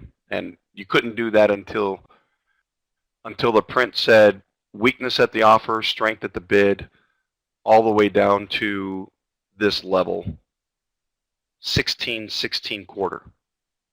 This would be the first opportunity, but it could come down to 16 quarter. And I would be looking for, again, weakness at the bid, strength in the offer, and I would push the buy button. Especially if it came down here, 16 quarter, 16. So I'm going to go through and I'm going to, we're going to talk to the fact, here's a good example. We got a lot of activity at the bid here, but look at the activity at the offer, non-existent. Does this mean sellers are running over buyers? No way. This is what liquidation of inventory looks like. When all this buying turns into selling, this is what the bar looks like. Strength here, weakness here. So now we've got our weakness into strength right at 17 quarter. Would have liked to have seen this a little bit different. There's still some risk that price may come down and revisit this area. But this, there's still some risk that price may come back down here. What I would really rather see is weakness, and this is what causes me to have patience. And this is where I might miss a trade sometimes. I would look at this print and say, this is the level I want, 1625, 16. And what I want to see, if the print comes back down here and shows weakness at the offer, strength back at the bid, then I'll go long. That scenario hasn't happened yet. And so price started going back up. I look at it, and this is what a lot of people do. I know it because the temptation is so strong for me every single time. The temptation is to chase this trade, to get into this trade long because it stopped right around the area that I'm looking for. That's fine, but my scenario hasn't occurred yet where I'm looking for, I really wanted to see weakness at 1650, 1625 with strength coming back into the bid at 1650. And again, like I said, does it mean that I miss trades? Yes, it means that I miss trades. But it also keeps me from taking a trade really late, and now it's coming against me. 1, 2, 3, 4, 5 ticks against me, 6 ticks against me. I'm getting nervous. I'm getting anxious. I'm losing money. There we go, long. Now I'm long 1675. I'm not going to do this because I'm going to stop talking if I actually get into a trade. Long 1675. My stop is no further down than 1575, and I'm just managing the trade now. Now the thing I have to note is weakness, weakness, weakness at the offer. And what I need to see in this trade is I need to see strength starting to come back at the bid up at these levels. I have what looks to be an unfinished auction, but remember, look what happened here again. See how this one little volume node popped out and price started turning around? There's some evidence of sellers right there, holding. But I waited. This is the scenario that I wanted. That's my long, and now I'm just managing the trade. I don't want to see price come back down through 16 quarter, 16. Because VPOC is down here, and what is most likely going to happen if we start coming through 1575 is we are going to see price at least tag 15 a quarter. And then I have to look at this and say, man, do I really want to hold a trade from 1675 to 15 quarter, 15 level? Do I really want to do that and give it that much room? No, that would be silly for me to do that. If I start seeing strength coming back down at the bid here, I can just simply get out or put my stop here at 1575 and get back into this trade if in fact it tags VPOC, I get weakness at the bid, strength at the offer, I can get back into the trade. So again, I'm letting the print determine my actions. And what we can see is still continued strength at the bid. So this may continue further down. So that is what we're going to do. That is how we're going to work that. Thin volume, well, I was showing you this. As price came up, look at this thin volume. At a low volume area here of 1075 for the day, that's where we took that initial long. Thin volume, and then we started getting acceptance above here. Started getting acceptance. And what I want to get you to the point is when you start seeing this volume increasing and you start seeing that acceptance, you get much more comfortable in your trade and your long opportunity, and you start holding for your targets. Again, identifying test versus move. If we're looking for a specific test area, so for example, this morning I was looking for at least a test of VPOC, yesterday's VPOC. Could it go higher? Yes, it could. But I was looking for at least a test of VPOC, and we got that test. From that test level, the question then is what happens to price? And at that test, price came all the way back down towards that low volume area where we started the trade back at 1911. So if the move comes back and it leaves really thin volume, let's say this move higher, this test higher, and it comes back quickly and leaves very thin volume and starts building a distribution below, then that is evidence of just a test, and we can start looking at prices lower. So we're going to learn to trade plan. We're going to identify key levels. In the pre-market, we're going to say here are our key levels. As the market develops, similar to what we did at 1075, here's a key level for this market, this developing market.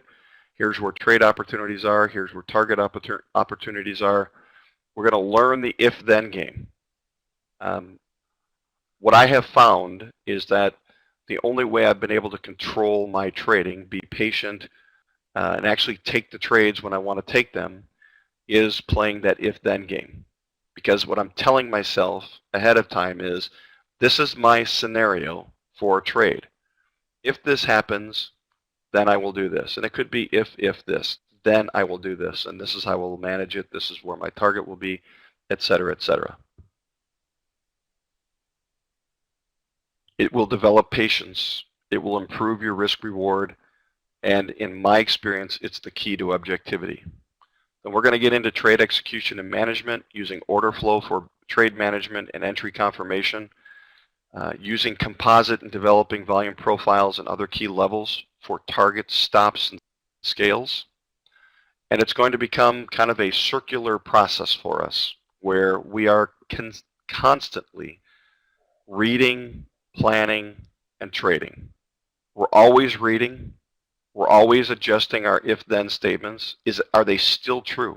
Are some of the assumptions we made about the market based on what's being accepted, what's being rejected, still true? That's how you stay consistent reading the market. That's how you go from day to day to day and with continued success. And it's how you identify change in the market.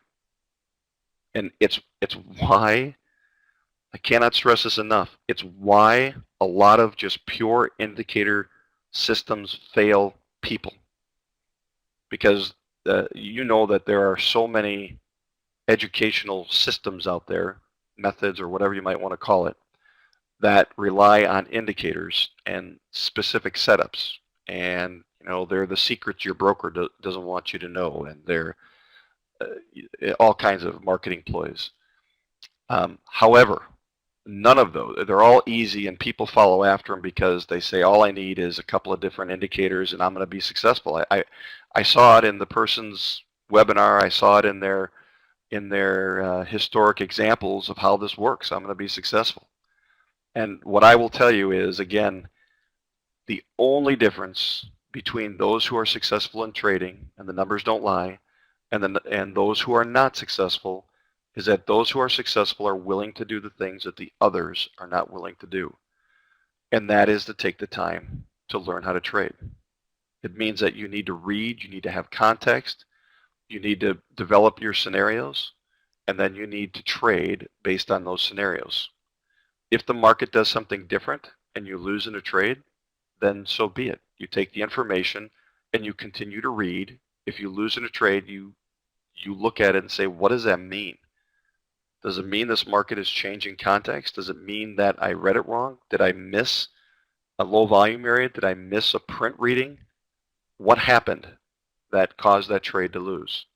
And so you're going to reread to get context so that you can relook at the market and say, okay, I missed this part, and I am now looking to take a long here or short here. And if the market does this, and if the print does this, then this is where my trade is going to be. But what I want you to see in all this is this type of trading is all based on what buyers and sellers are doing. And I go back to the very primary fundamental, which is when you place your trade, the only thing that is going to make your trade win or lose are all the trades that are coming in after you. If you are relying on an indicator to tell you that price is going to go up or down, and for example, in the context of this last trade, I said one of the things that made me nervous about this trade was weakness, weakness. I mean, this combination right here, and we're going to go through this tomorrow and Friday, this combination right here said, beware, get out. Even though it showed unfinished at the top, I saw this little volume nodule that tells me since price isn't moving any higher, this tells me that there are in fact real sellers stepping in at 19.50. So any long has some additional risk. And where might this go? Might come all the way down to VPOC 15.15 quarter. If it comes through VPOC, I got a little bit of a low volume area there. Let me just take a look at something. But we could move all the way back down. Let me just show you. What do I have here? I have a distribution. It's not a perfect bell-shaped curve, but I've got the majority of my volume of the day right through here. I'm getting a distribution. I've got VPOC near the center. There's a potential for price to come all the way back down here or to here. And if it does, that's telling me something. That's telling me these sellers are having impact. And remember I said I would look to get back in right here at VPOC. I still don't like this print, but that's where I'd look to, I'd look for a tag of VPOC and get back in there. So again, everything that I do is about reading the context of the most current sentiment, interest of the buyer, the buyers and sellers, the current buyers and sellers. Because I know that if I understand what they're trying to do and where their interests are, then if the print shows me to get in at a certain place and it continues to support that trade, then my target's likely to be a really good target. I'm likely to win in that trade. Either the buyers or the sellers will come back in to support that trade. So everything I do, everything I have learned to do very painfully and through much loss is by learning how to stay objective. And regardless of what I think, regardless of how fast I see the market moving, know that the market can do anything at any given time.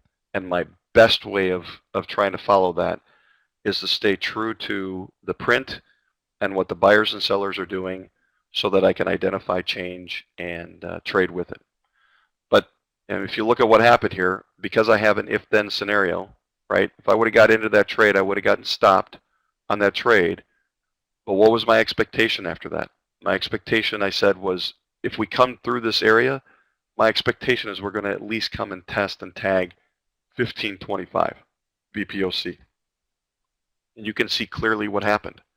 The fact that right now price is moving away from VPOC, the print would suggest that it may not be done to the downside. So if I were long at VPOC, as soon as I got a print up here that showed weakness at the offer, strength at the bid, I would scale or close that trade.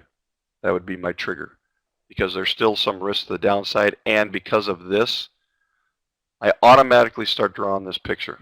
There's my distribution. We have extension above, we have some below. My short comes in on the other side of this level right there. I mean a longer time frame potential short. If this trade can keep going, this is unfinished, though I might meet resistance up here. So my first scale on this trade, this is getting a little choppy. My first scale is going to be when the print tells me to scale. When the offer gets weak and strength comes back into the bid, I am automatically scaling. So if I were in with 5, when that scenario happened, bada boom, bada bing, I'm scaling. I'm scaling 3 because my expectation now, the potential, it may just keep going up. I've left 2 on, but the potential now is for this to come back to this print and this print. And there's no reason in the world for me not to take that profit. Yeah, I'd love to have this go 10 points. But if my target for the day is $500, I've just made a good portion of my daily target on that trade. Plus what I made on that initial trade at 10.75. I lost a little bit on that trade at 16 quarter.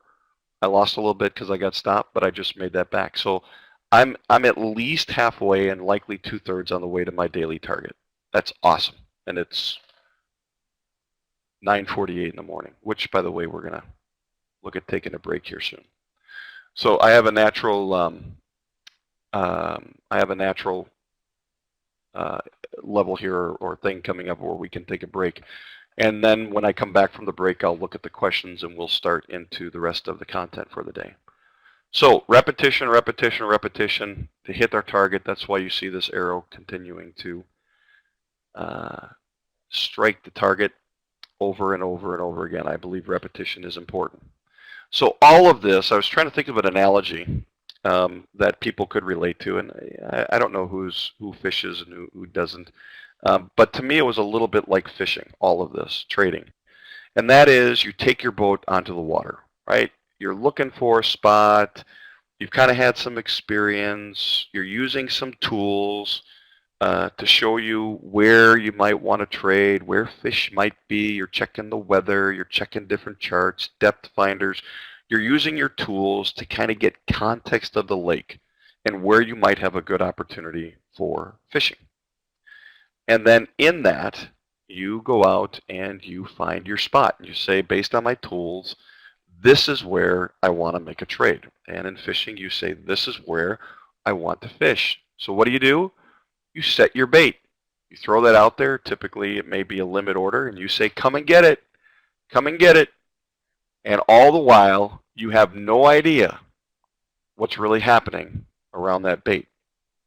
And just like in fishing, you have no idea what is happening. And in trading, where are the buyers, where are the sellers? You can see the print, but you have no idea who's standing on the sidelines. So there's a sense of not knowing. You've done your work. You kind of think things are going to work here.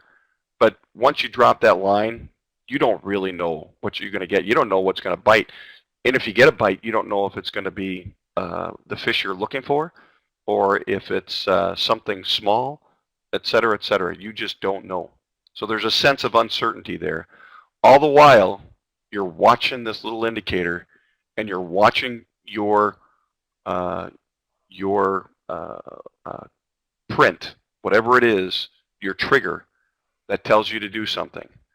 And when that print or when that trigger says to do something, like the bobber, right, starts giving you signals, time to do something, after you watch your indicator and it gives you your signal, that's when it says it's time, you take your action and you manage that interaction, right? You take action, boom, you're looking to set that hook, and you're managing that interaction with your target. And then you do it again, except maybe you're kind of looking for a new spot. But you keep going through that process of getting context. Is this still the right spot? Should I go to a new spot? Nothing really is happening here. I'm using my tools to find a new spot. Once I have my spot, I'm setting my bait, I'm putting it out there, I'm waiting for the indicator. Once the print or whatever you use to get into a trade tells you to get into a trade, boom, you're into the trade, and now you're managing that trade. And it's a process that we keep going through over and over and over again. So that's what we're going to focus on, is that repetition. Reading, planning, if then, and then executing and taking the trade based on the OFA tools, the print, the order flow, volume cluster analysis, momentum analysis, and the volume profile, and what we know about the volume profile and what it's telling us in its structure, and where price is most likely to go, where we can expect the other side to step in, that type of thing. So this is a good spot for a break. It is 9:52 Central, 10:52 Eastern. So we'll look to come back at 11 o'clock Eastern and continue our mornings. Does that sound good? And then I'll come back to the some of the questions.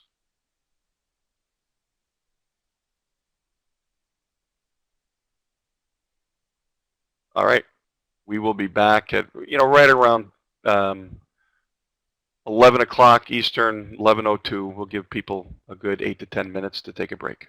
I'll see you in a few.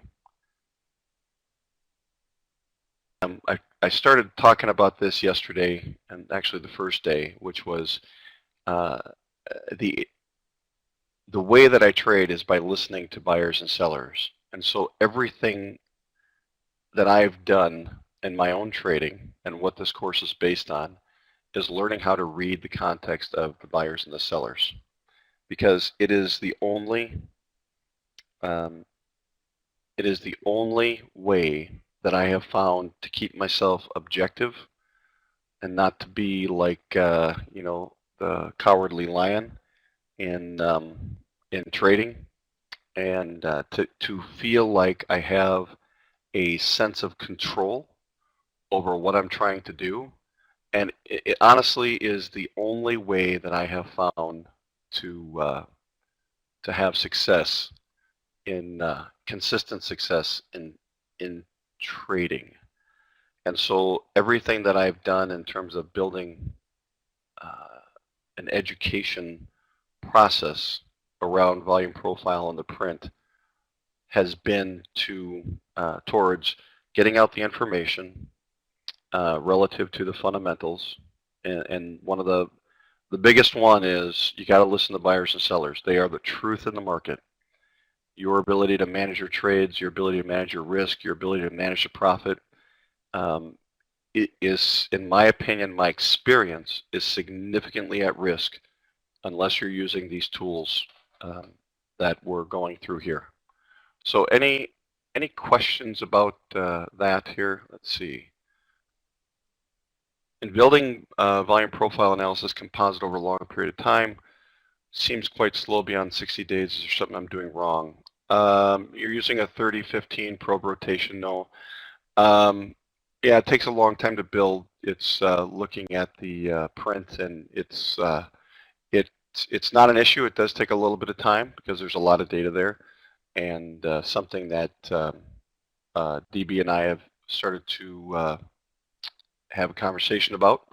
So the answer is I believe that there's going to be maybe a faster solution for you. I don't know when that'll be, but it's something that we are certainly talking to. But the one that you're currently using, it'll work, and it's what I'm using. It'll be in the template that I provide today, but it can be a little slower because of all the data that it's using to pull from. Can I indicate when I would ever use a high volume node or high volume area for entry? That was today. I mean, this was one of my scenarios today. Was if price came through this level at 16.25, I would use look to use VPOC as an entry point, because if it bounces off of VPOC, if it comes down any further, I'm just out, because the probability is it's going to come all the way down through value and down to the bottom of this volume profile. But if it holds here, and I get a print that shows it'll hold, then the likelihood is this is going to be a pretty phenomenal trade. So that's a case when I would use a high volume area for a trade opportunity. Or if price had moved, say, 20 points or more on the day, and it had just broken through a low volume area, I don't care if it's trending higher or lower, it broke through a low volume area and was headed towards a significant high volume area. You know, we're up to the 20 plus point range. I would look at that high volume area and I would look for a tag of that high volume area and look to take a trade in the other direction. So after a large move, I would look for a high volume area to provide a basis for trade in the other direction. So I would use previous days. So we're looking at volume profiles. We can do that. I would look at previous days high volume areas, specifically VPOCs, as an opportunity for trade. You can see the first one here, 1525, came all the way back to 1150. So that was a good trade. My next one was today's VPOC to the downside, looking for a long at 1525. And you heard me talk about that as I talked about a potential long at 16 quarter, 1675. There was a low volume area. You can see that that's now since gone. Looking to take the trade as a bounce off of this high volume area, the VPOC.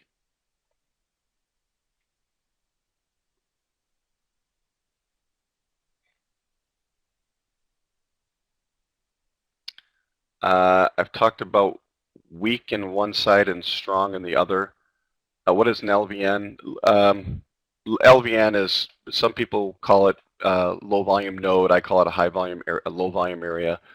LV is low volume. Node area kind of means the same thing. Talked about weak in one side, strength in the other. Any comment about big volume in one side, which is a trap? Traps, at least in my experience, traps usually come over time. Traps aren't something, in my experience, that happen in one bar or two bars. Traps develop, so it's usually what I'll see is a fairly decent rotation, fairly decent price distribution rotation, and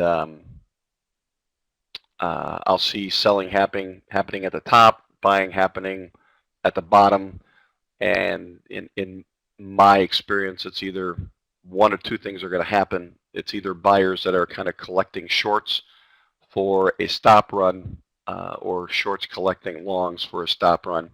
In those cases, we're typically going to see an explosion of price and an extension of price, probing into new levels when we have a trap set up, simply because it's not a stop run. One side is looking to gain enough stops to really push price in their direction. So traps aren't something to me that happen in a bar, one bar or two bars on the OFA. It's something that happens over time, and what you're watching for is rotation in an area. You're watching for your nice distribution, bell-shaped curve, and you're seeing buying coming in at the bottom. You're seeing selling coming in at the top. You just need to watch the print and understand that two things you want to be wary of. When price stops rotating through VPOC and that rotation, the high probability is, let's say price is coming down. It reaches the top of a distribution. It starts coming down, and it tags VPOC, and it can't move any lower. It can't move any lower. You can see pressure at the bid, but it can't move any lower, and starts moving back up towards the low volume area, the top of that rotation. There is a high probability that there's going to be a breakout trade on the other side of it. So as soon as you start seeing that happen, more than likely there's going to be a breakout.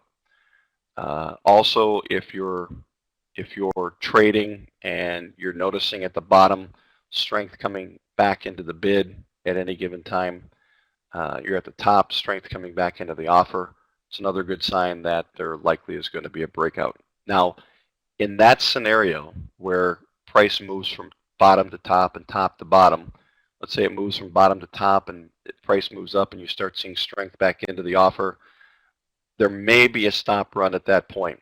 The scenario that I like the best for a breakout as a trap is when buyers and sellers are back and forth, and we see price bounce off of VPOC and move towards the low volume area. Those are the opportunities I really like as a breakout.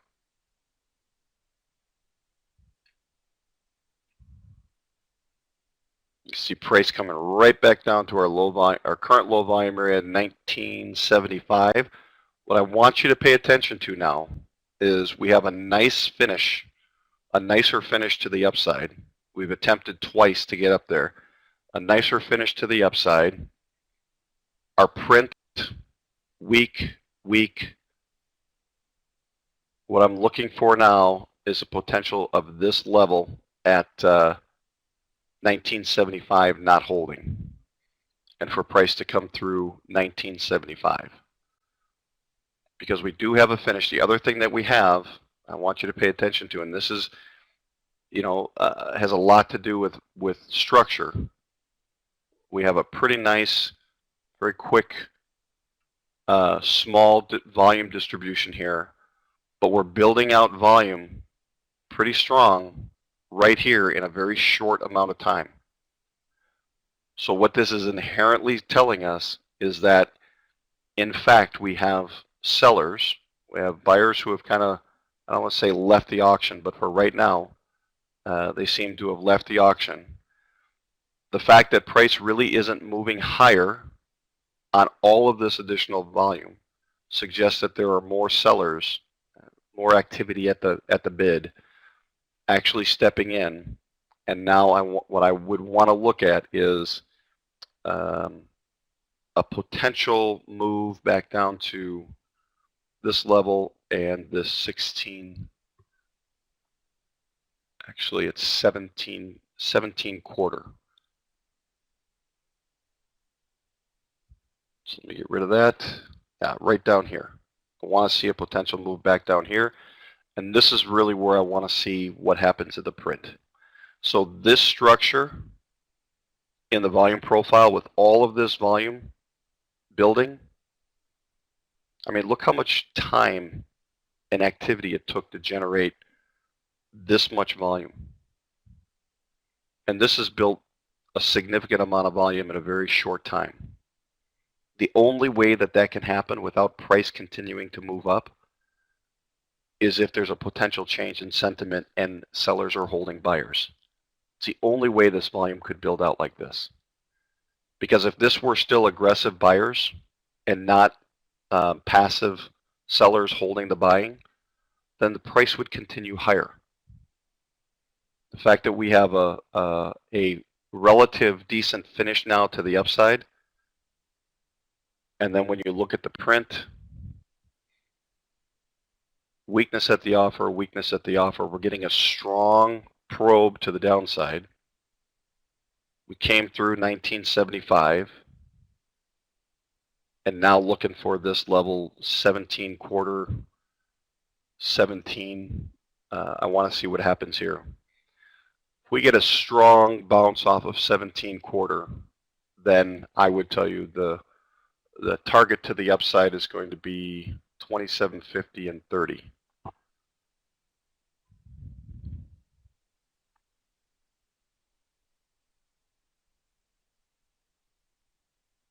So looking at the print, it starts to confirm for me what I'm seeing in the volume profile. Right, I'm seeing not much movement in terms of price. I'm seeing volume coming into the market, which inherently, this automatically to me means holding. Sellers are holding buyers. All right, if sellers are holding buyers, then I have to ask myself, if that's the case, where do I expect them to take price? First place is right here. 1975, the print suggested that price was still coming. A lot of strength at the bid, price was still coming. Where's the next place? My kind of moment of truth is either here or here. And that is 1775 down to, say, 17.25. Now, we have a scenario here where we might see price ending its move lower. So I keep watching the print. I see weakness, relative weakness at the bid, strength coming back into the offer. We're not quite down to the 17.25 level, but the print right now is supporting along here. Now here's the issue, and this I will tell you that I struggled with personally for a while, and it may be an issue for all of you too, just simply because of your current trading habits or practices. The trade that I really want is down here, 17.50, 17.25. But right now the print is suggesting that this level here at 18, which is also supported in this low volume area, may very well work. But what I have to inherently understand is that we were trending up pretty well. We've got to finish to the upside. Weakness, weakness, weakness. The print is saying I should be looking at a long right now. But my level that I'm looking for this to come back to, my best trade scenario is 17, 17, 50, 17.25. The print is saying weakness here, strength coming back into the bid, go long. But what I know is that if I go long right here at 1875, there is a potential that I would need to carry that trade even before I knew I was wrong. I would have to carry that trade almost 2 points. And so the print is telling me yes right now, and this is, I understand this is just a moment of time, but my trade plan, my if-then scenario is if price comes back down to 17.50, 17.25, and I get weakness at the bid and strength at the offer, then I will look at a trade. So my developing trade plan, and now we got weakness again down here. I think this may just start to pop now. We're a little closer at 18, and this is where it can get a little bit not touchy, but this is where you have some shorter term volume profile, kind of giving more weight to the longer term area here down at 17.25. So this may have been the better opportunity here at 18. What it does for me at 18 is it only puts this 3 ticks away. So now I'm only looking at maybe a point and a point and a quarter stop instead of a 2-point stop. And from a risk reward standpoint, that makes a whole lot of sense. And in my trading experience, it is worth the wait. It is also worth not getting the profit, because I also know that I can get another trade yet today. So I am a risk manager first. So even though the print initially showed an opportunity up here, 1850, 1875, the trade that I wanted based on the auction, and this is a low volume area right here at 1775, that's a better trade. Also supports this from the high of day yesterday. That's a better trade down here than up here because it's closer to my stop and I can manage my risk a little bit better. So I waited, knowing that I might miss the trade.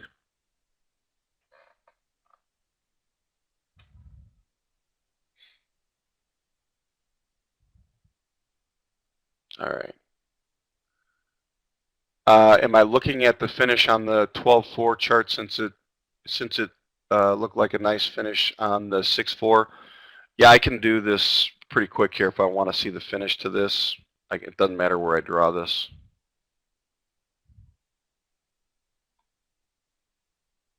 Here's the 6.4 chart. I can see a pretty nice finish up here.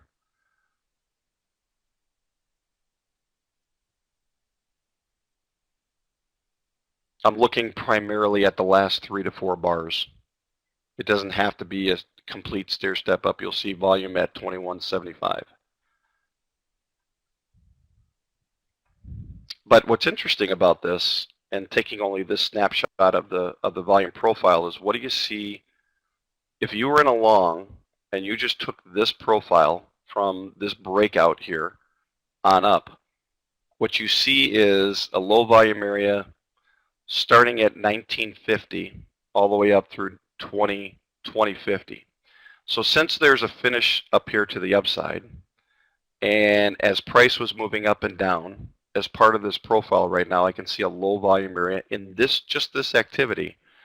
If I were to get long here, then this profile, this is why you do different profiles. You want to look at a profile for different time frames. Remember, I talked about a swing high and a swing low, so this would make sense. Price would really need to get through 2050 now, 2050, 2075, to give you an opportunity to potentially take this this trade higher today. But this represents a potential. I'm not saying it would be, but this represents a potential area where we might see some issues for buyers.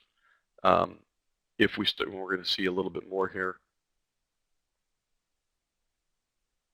But it's an area to be watchful of.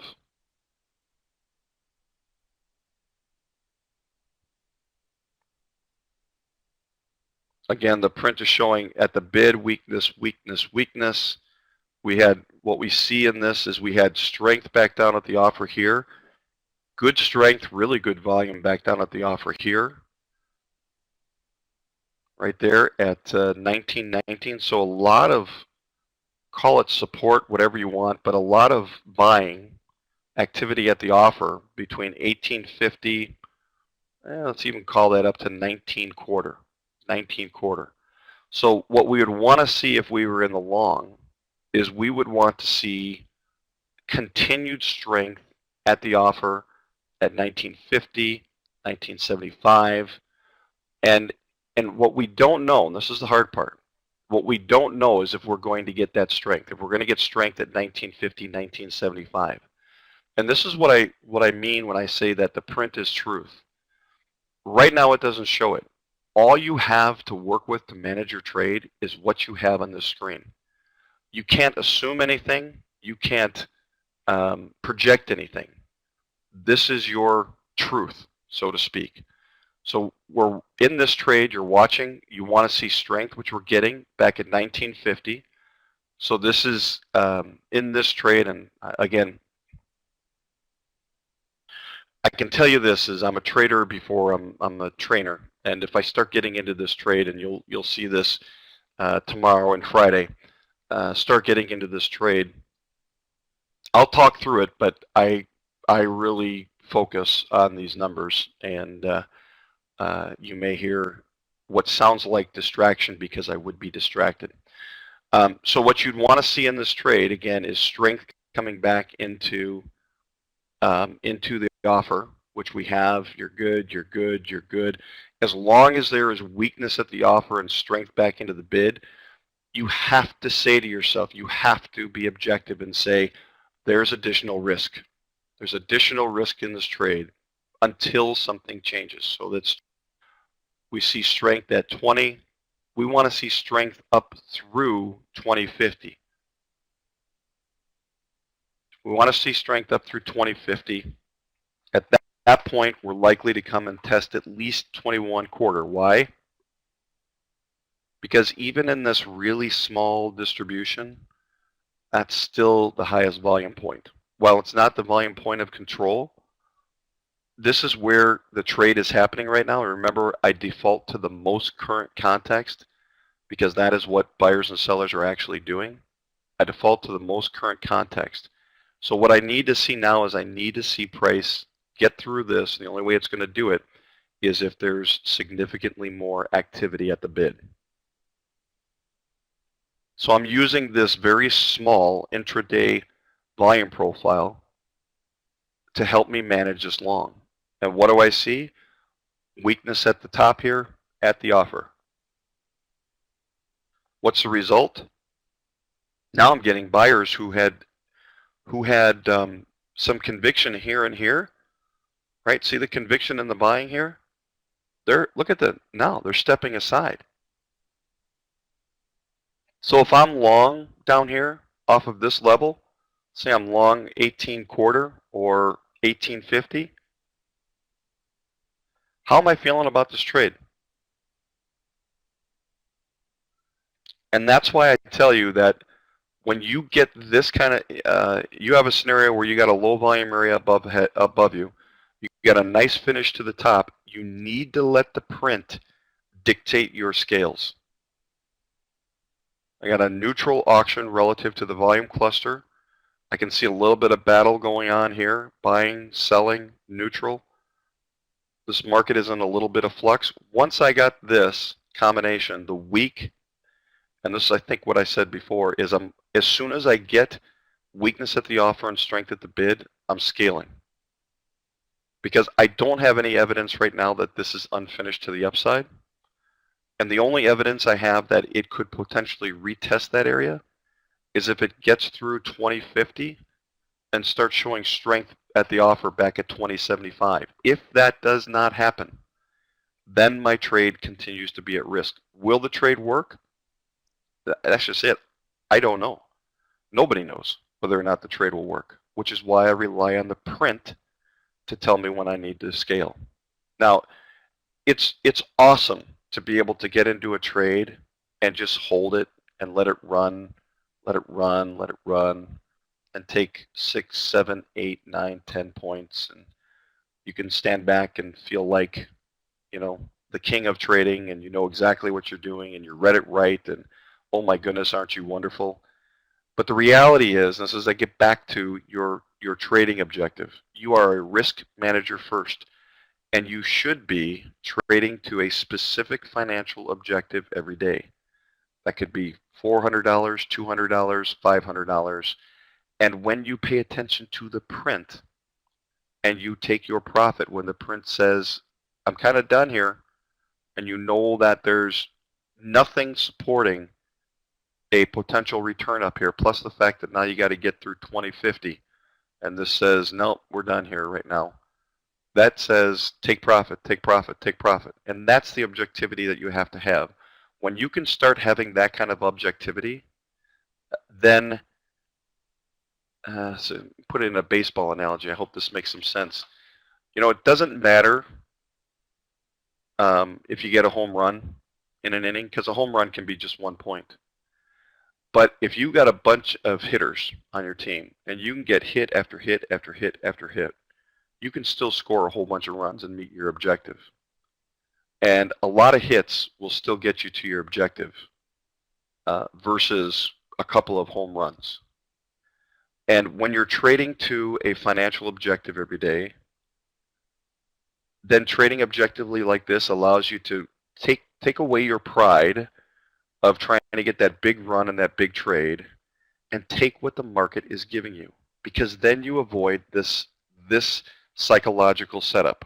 All right, my trade hits, I'm in 1825. Yeah, it's working, it's great. I'm looking for price to come back up here. Uh-oh, it's coming back down against me, Uh-oh.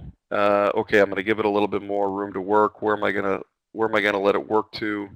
All right, I don't want to see it under, you know, this low volume area here. Might as well give it back down to VPOC. Here's what I'll tell you is this thing comes back down to VPOC after failing up here, I wouldn't trust that at all. And what you're going to do is psychologically get yourself into a position where you're going to start moving your stop. You're going to take away from any profit that you gained in the morning, and your overall daily objective is going to be crushed. And you're going to likely walk away a very sad trader at the end of the day. And even if this trade at 1825, 1850, you only take, let's say you see this and you get out, you get a bad fill, and you get a point. And then you take the rest, you know, break even here, and you make $100 on that. And even if it takes off back to the upside and you could have made another 200 or 300, so what? there will be another trade, and you're kind of missing the point.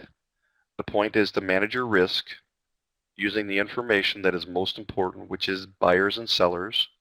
And yes, we use the volume cluster analysis, especially on trends and in rotations, and the momentum analysis to help us in our trades.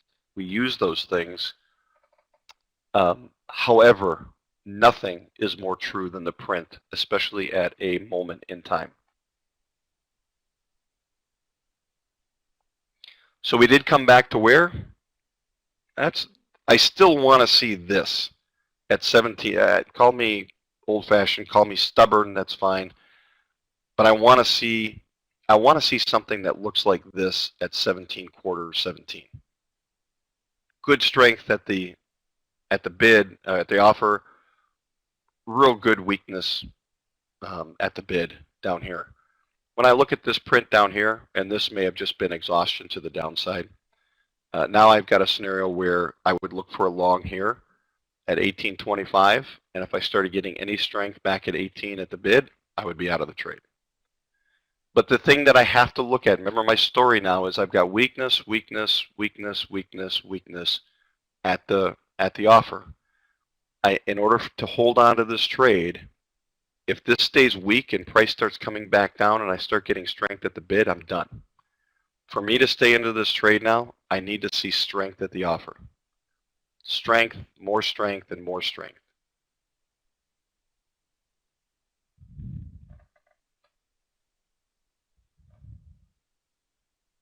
Let's see. I'm going to answer a few questions here.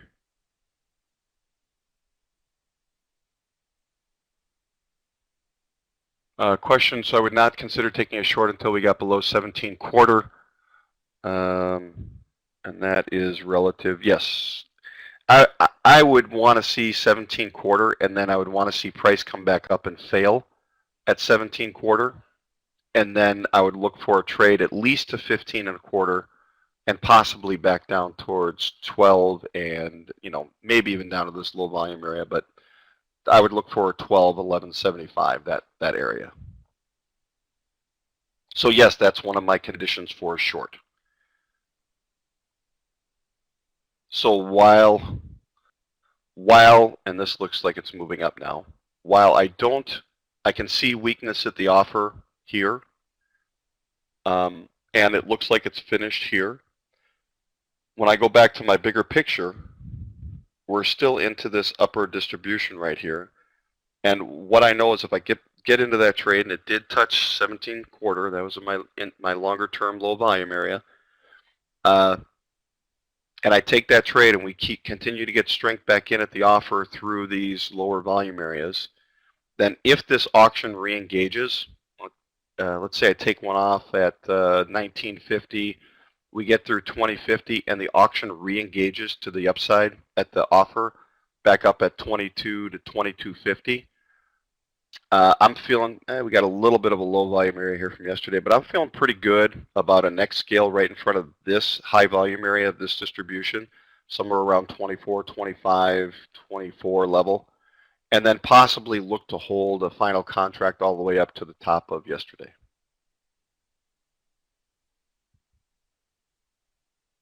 I would look for it to come up and tag 2750 and again look for the top of yesterday. I would look to take my last contract around 2950.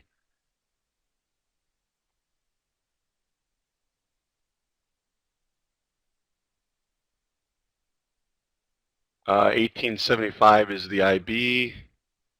Top of IB is in fact at 1875. You are correct. Initial balance, that's the first hour of trading. The high of the first hour of trading is 1875. So it could bounce off of VPOC. And here's I just say this from experience. One of my problems I used to have as a trader is the word could. And what I found is as long as I had the word could in my vocabulary as I went to plan trades, I would never be able to take a trade, or I would get out of trades without any good reason. But as long as I had that word in my vocabulary, I had very much difficulty in taking trades, because what I know about the market is that anything could happen. And so when I entertain could, I'm not picking on the word, but the word could, it's more of a mentality. It's part of the psychology of trading. When you entertain the word could, then every scenario starts to play out, and it freezes you and keeps you from making a trade. The reason I'm teaching this method of trading and using the volume profile and using the print is because it's the only real thing that you actually have to use to trade. And so what you have to do is look at the scenario and the context and say, what is the most probable thing that is going to happen? If price gets back above this level over here, what's the most probable thing? Well, given today's context, if it gets above 2075, 2050, 2075, then I fully expect a tag of 21.25. And now we've got the potential to re-engage this auction and move higher. And if that happens, I've got a next target at 24, maybe 23.75, depending on how aggressive I want to be. And then potentially all the way back up here to 29.50, 29.75. So what I needed to do personally is start to, and this helped me with the if-then, start to think of my trading in terms of probabilities. The probability of where this market is going to go, if these things happen, is this. So my risk reward on this trade at 17.25, was probably a couple ticks, maybe 3 ticks, for a potential of 10 points, 11 points on the trade. That's a pretty good risk-reward ratio for me. So anything could happen in the market. And I'm just telling you, that's one of the things that I found that just literally froze me in my trading. Is the most current context the last swing? That's a great question. Is the most current context the last swing? The most current context is this, right? And in that, yes, you want to consider, and that's why another reason I drew another volume profile, you want to consider what is the market doing in this context of the swing high, the swing low. From the breakout to the high, back down to the low, what are we looking at here? And here is our low volume area from there, right at 20.50. What do we get? We got weakness. We had strength back down into this area. Now what this does for me is I would be out of the trade. Remember, let the print tell you when to get out of the trade or when to scale. This is an area I was looking for potential buyers to fail, sellers to step into based on this low volume area.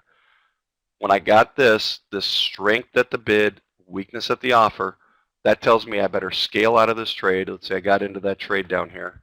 Actually, I was looking at 17.50, and the reality is with this print, I never would have gotten into the trade. I might have gotten in after it came back down and went weak, strong at 18.25. Let's say I got to fill at 18.50, be conservative. As soon as I got this print, I'd be out.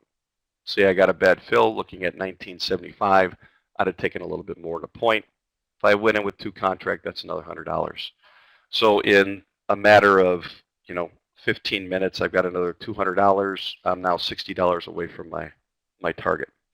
And what if I would have lost on one of those trades? Well, then I need to accept that and be patient and wait for my next trade. So here's what I'm looking at in the market now. We have a volume profile that just showed a low volume area. We got a nice finish to the upside. It failed at the low volume area. For me to accept a long now, and this could still work out as a long. So if price comes back down to 17, and I see absolute weakness at the bid and strength at the offer, it's been a trade that I've been waiting for, right? If I look at the overall market here, I don't have, on the intraday, I don't have a low volume area right there, but it's a long-term low volume area. It's also the bottom of this low volume area right here from yesterday. It's where sellers started picking up and picking through or pushing through. It's where we had rejection from here as well in the overnight and here, or yesterday. That's where it bounced off of. So the reason I'm picking this level, even though there's not a low volume area there today, is because there's enough evidence here that says my risk reward on this trade is pretty good. I might lose. In fact, when I look at the print and I see this pressure down here, I might lose in the trade if it comes down and it gets weak at the bid and strong at the offer. I don't know what's going to happen. However, what I can tell you is the risk reward potential on this trade is really good, really, really good. What's the probability that it'll work? Well, the actual probability in any trade that you get into is 50-50.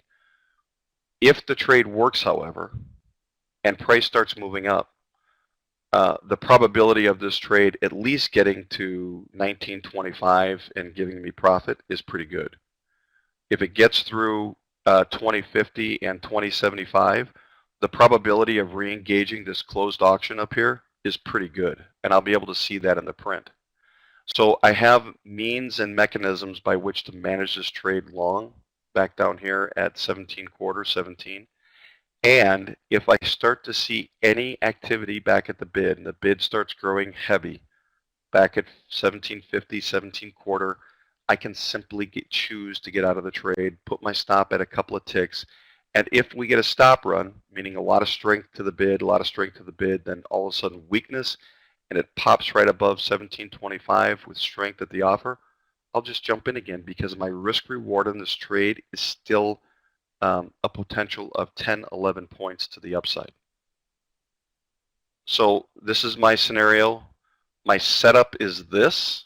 I want to see this weakness at the bid and strength at the offer. That's one thing that you will consistently see from me, is this is one of my triggers to get into a trade. Strength at the bid, weakness at the offer, at the level that I'm looking to get into. I did not get that. Therefore, it's very likely that I wouldn't have gotten into that trade.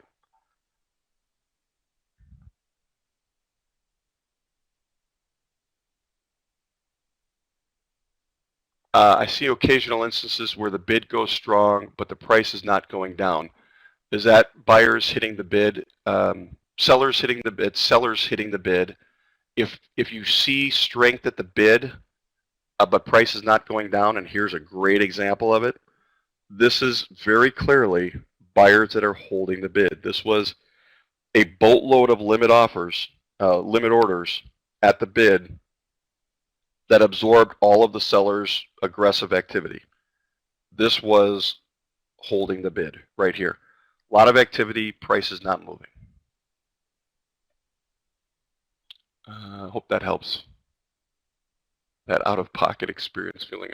I still love that phrase. If you bat 300 in baseball, you're probably in the Hall of Fame. That's a great great comment. If you bat 300 in baseball over the life of your career, you're probably in the Hall of Fame. What I would tell you is if you bat 350, 400 in trading, meaning you're right 40% of the time, and you've got the right risk reward, which means, again, you are a risk manager, you've got the right risk reward, then you're a winning trader. And getting the right risk reward is knowing where to find your targets. And that's what we're doing, right? We are learning how to find our targets. What's our next target? If this re-engages, where's our target? We're likely to hit at least 2450. If I start seeing volume growing here, we're likely to at least hit 2450. If we come through that, then the next area is looking at a potential of 2775 up through this initial right here. So I'm looking at this swing high right here, 28 level, and then I would look for 2975 to 30. And you can see the volume starting to grow here at 2250. So again, remember, my only short scenario was down through in this case, once it started growing, down through 1725 and a short on a retest. So my if-then scenario would keep me from getting short anywhere up in this area. Because even though and you can see, here's an unfinished auction right now. See that growing? See if I can make this grow for you. Now it quickly finished. I would be looking for this high volume area up here. Becomes a problem. Remember I talked about this low volume area right here at 23.25 from yesterday. You can see it right there. So price is reacting from 23.25. But if the auction engages and comes through that, I would say that nothing is for certain, but it's highly probable that this is going to at least tag 24.50, that high volume area of the day. And then, we would look at the print and see what happens at 24.50. And if it starts going through there, I would expect potentially a little rotation around 24.50. It's a high volume area, so I'm expecting some level of rotation, maybe sellers stepping in at 25.50, 25.75, somewhere up in this area, pushing back down, coming back up. I would expect to start to see a new distribution with volume growing around 24.50. And as long as I've got that distribution, that acceptance higher, that starts to tell me that I'm looking for another long, and my target is now back up towards 29.50 and possibly up to yesterday's high. See that low volume area right here from yesterday, 23.25. Doesn't mean price won't go higher.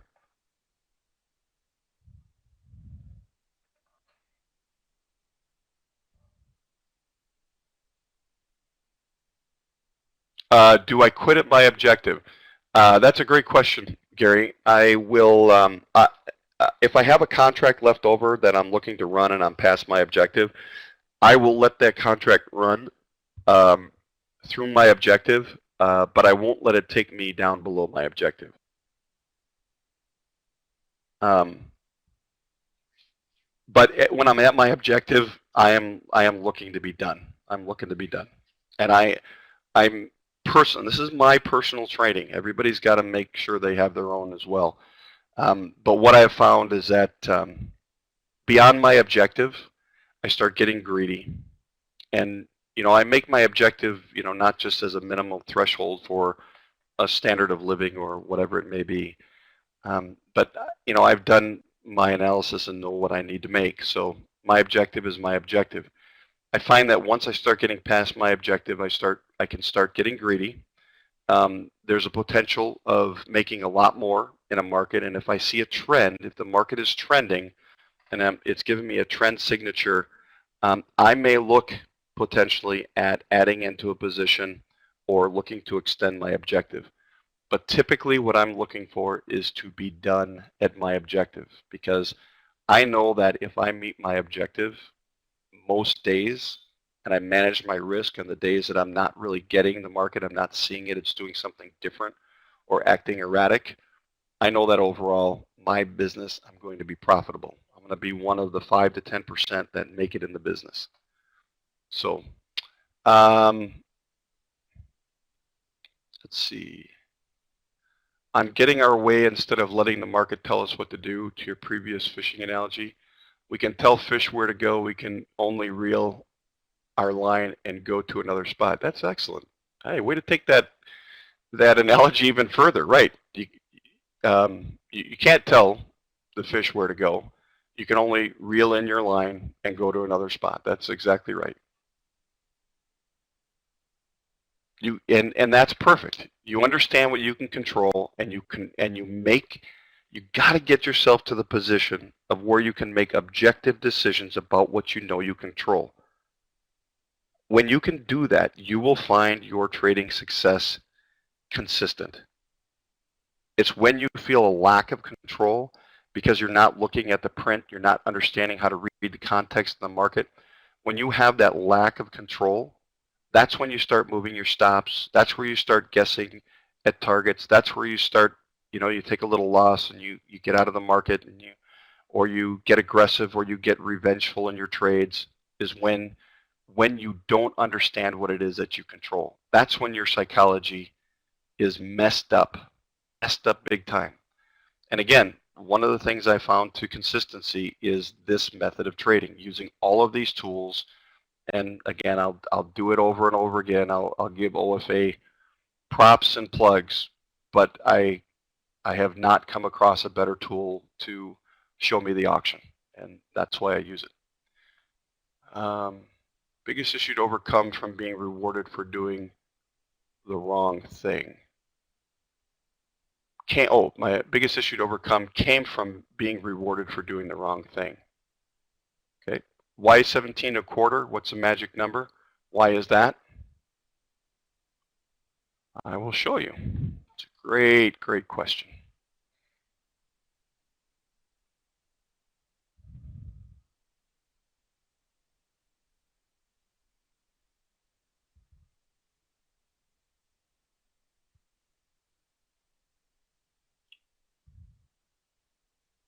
See this low volume area right here? See where it is?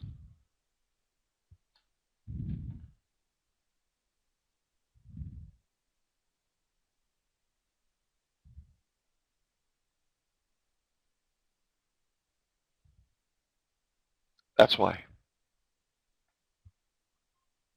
Now remember, once price gets above that level with any kind of strength, remember all a low volume area is an unfair high and an unfair low.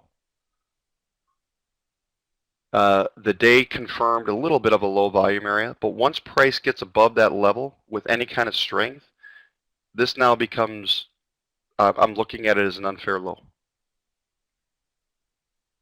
And even though it dropped down below, my first expectation on a move down from this level was what? A test of VPOC. Bounced off VPOC, a bounce off VPOC, back up, what have I told you before? Puts this level at risk, right? Puts this low volume area at risk, because this is saying that sellers don't believe this is fair price. If sellers don't believe this is fair price, what are they going to do? They're going to find another area that they believe that they can make money in, because what's the basic principle? People get into trades to make money. If they don't believe that they can make money here, they're going to find another level where they believe they can make money. Where's that next level? It was here, right? Here, where we had some stop and pullback. And once it got through, where's the next level? Here. This low volume area from yesterday, which is what we had right here. Where's the next level after that? In terms of sellers, I would tell you the next level is going to be up here at 29.50, 29 quarter level. So sellers are likely to relent all the way back up to this level. And what I'll be looking for in the print is actual verification of that. So as price is moving higher, even if we start moving lower, what I'd expect to see in the print on a pullback is weakness in the buyers, some strength at the bid, weakness in the buyers, but I would expect to see all the pullbacks above this level. All the pullbacks will show weakness in buying, meaning that buyers are stepping away more so than sellers are, and they're basically doing that to liquidate inventory and take profit, more so than sellers are stepping in to push price the other direction. There's a difference.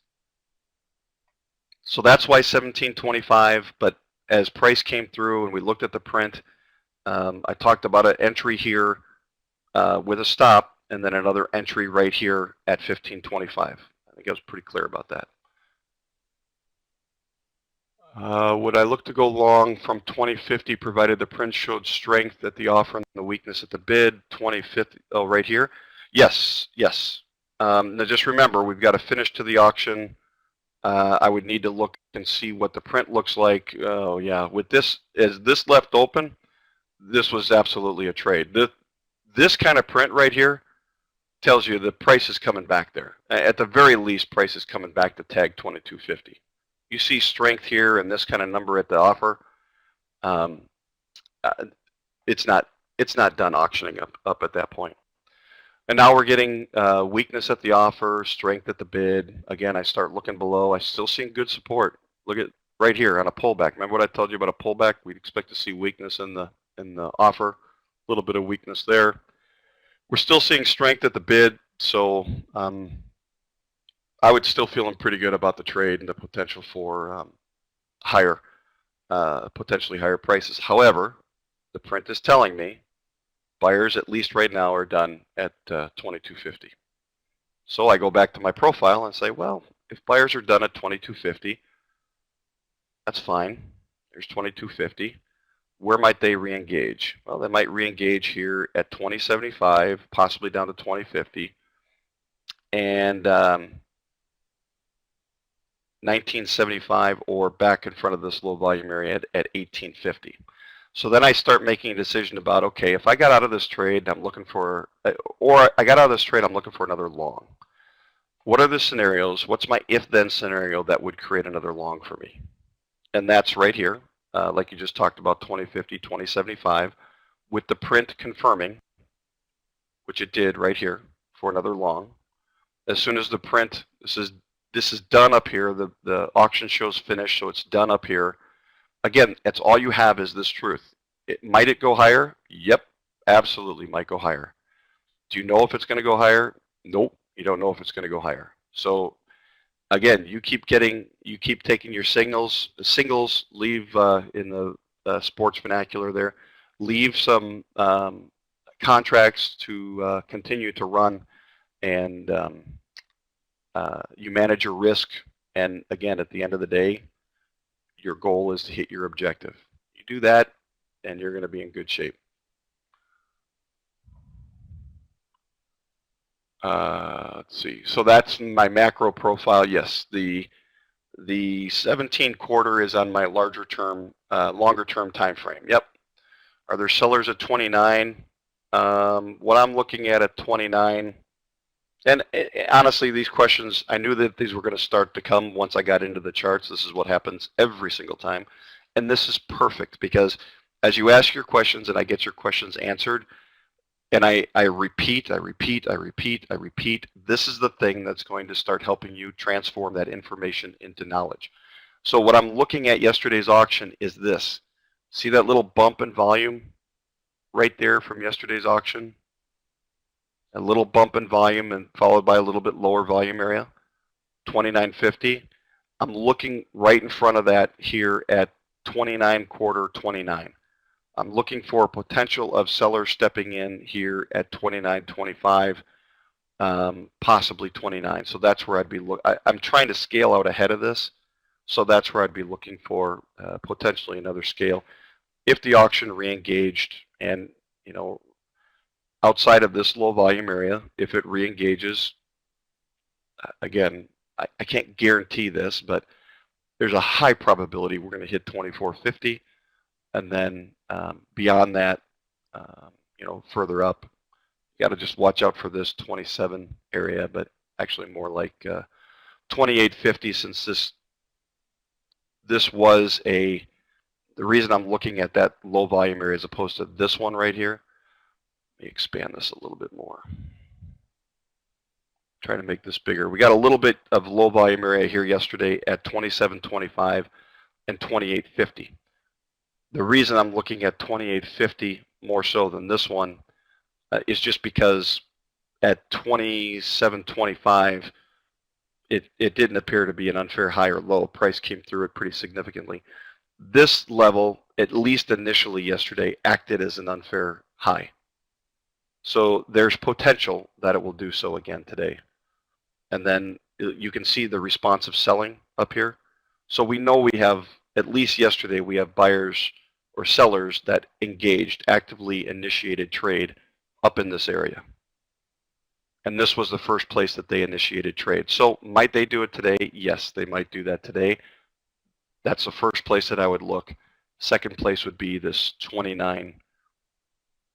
Because remember, I don't know today what's going to happen in here.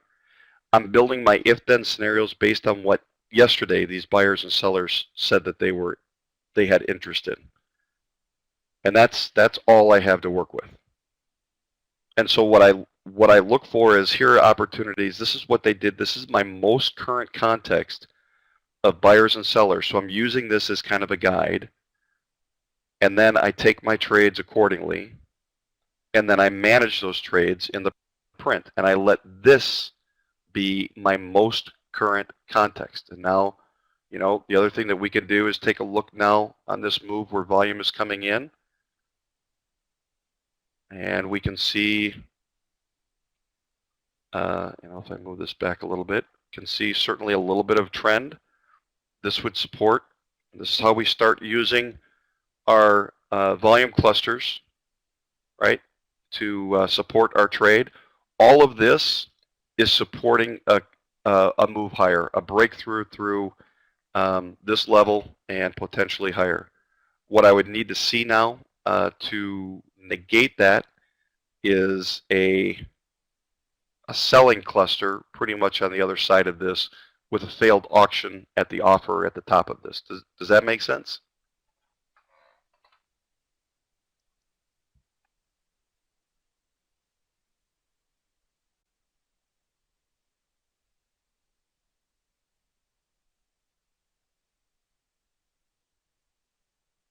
Question, how do you identify legitimate continuous move? Is this the finish to the bell curve being not nice? I'm not quite sure I understand that question. And a legitimate continuous move is I'm looking for a pullback to an area that makes sense to me. 25 made sense to me. This clearly, price was being held. When price came back down and I got this scenario, this is what I most likely would have gone long, is when I had this scenario looking at this as holding. If price would have started coming down through strength at the bid again, 17.75, I would have canceled my trade and looked to get back in at 17 quarter long. But the question of how do you identify legitimate continuous move, what I'm looking for, and so, great question, what I would do is I've got this volume profile going from down here, and I've included this swing high, swing low, swing high. So I've got really good data in this volume profile. And I can see 2050 as a low volume area. We bounced off of that. It's supported by this trend line. Everything is telling me that this auction, I can see it now, see it unfinished here. We're about to see more volume here at 23. Make sure we're getting, this is starting to re-engage, this auction up here. And so everything in this trade would have told me to continue to hold this trade. The only thing that would have said to get out of this trade now is to see a selling volume cluster and price start to move, you know, a selling volume cluster below this this trend line. And so this is how we start pulling the other pieces of OFA, which give us specific detailed information about the current auction. This is the most current context relative to a trade, and this is how we manage to profit and we manage our risk. And again, I fully expect this to start to re-engage, and the next level is 2450. So is some of this starting to make sense? I know that it's still a lot of information, but by going through some of this, can you see how I can identify? I can identify levels for trade before the market begins.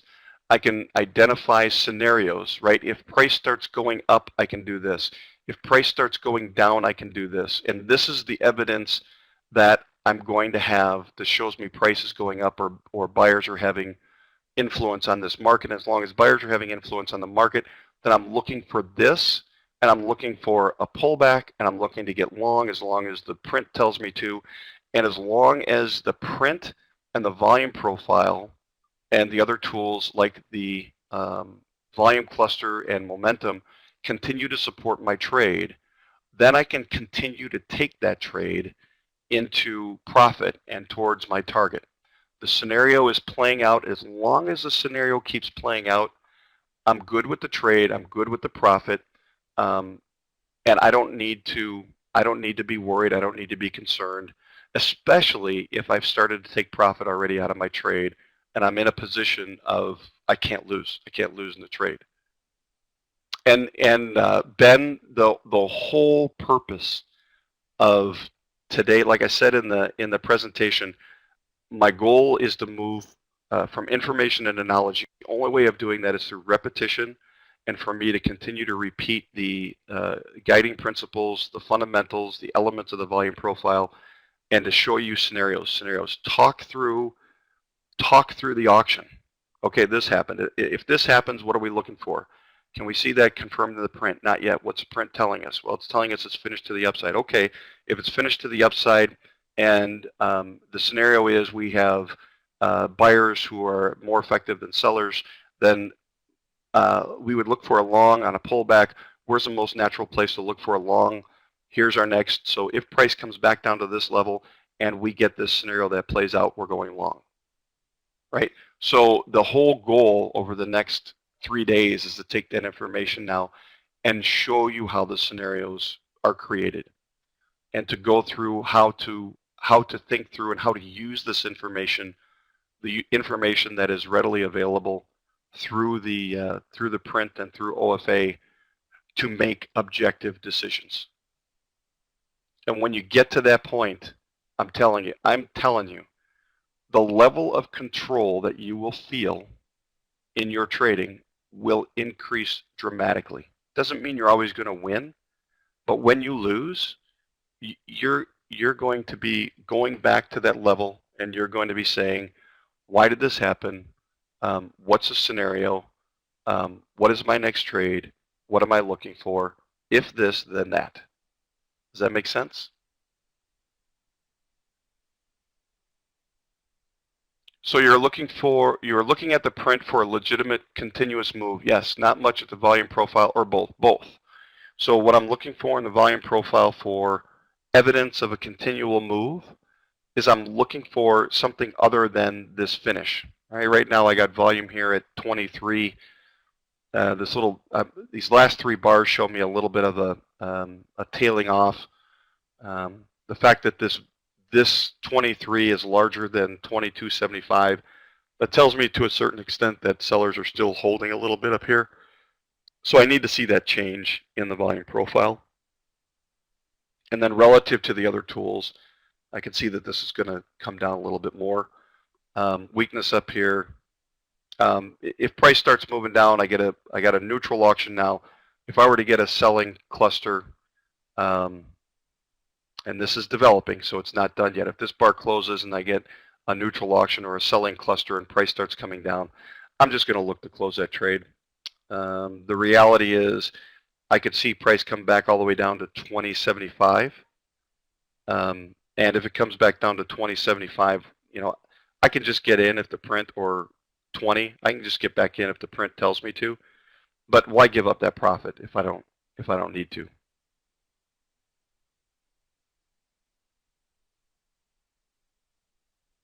So that's the whole goal of the next 2 days, is to keep going through these scenarios. I want to generate questions. I want you to ask me, why would you do that? What are you looking at? I want to make sure that I'm explaining, this is why I would do this. This is how I'm using these tools. And as I do that, we're going to go over and over and over and over and over again these things. It will start transforming, and then through your homework, it'll start transforming your information into workable knowledge. How do I handle news releases? We're going to go through a whole workflow tomorrow. Do I wait a few minutes after significant releases before you take a position? There are often times when news comes out before the open. So I have a whole workflow that I use, and I'm going to show you the workflow tomorrow for news. Am I correct in noticing I don't need the OFA exhaustion indicator?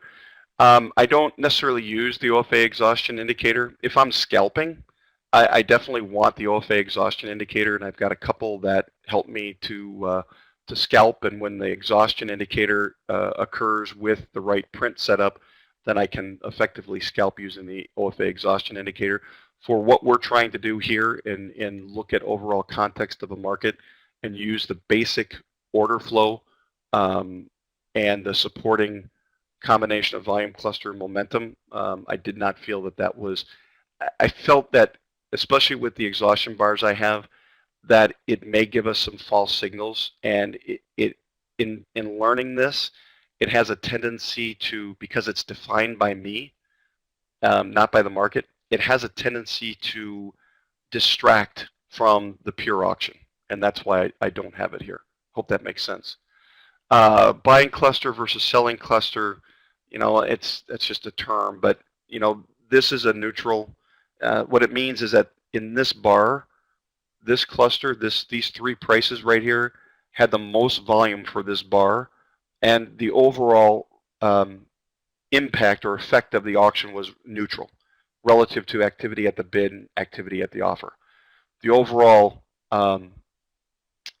result, here's where the most volume came in this bar. The overall result was mostly at the offer, which you may consider buying. Here, we got to wait for this next bar to start because this is still developing until we get, looks like we might get one here pretty quick. The overall result was activity at the bid, which is why I would look to close that trade. I hope that helps.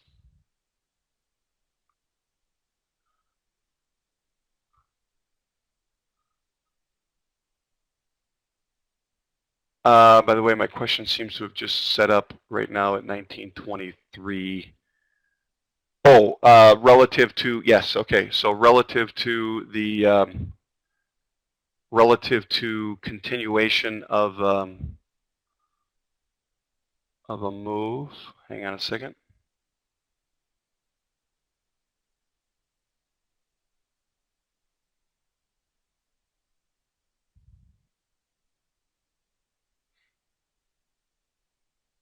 Yeah, the one thing I would tell you is what I would really be looking for to hold this trade is I would have been looking for volume to start building at 23, 25, 23.50, and for this not to look so finished.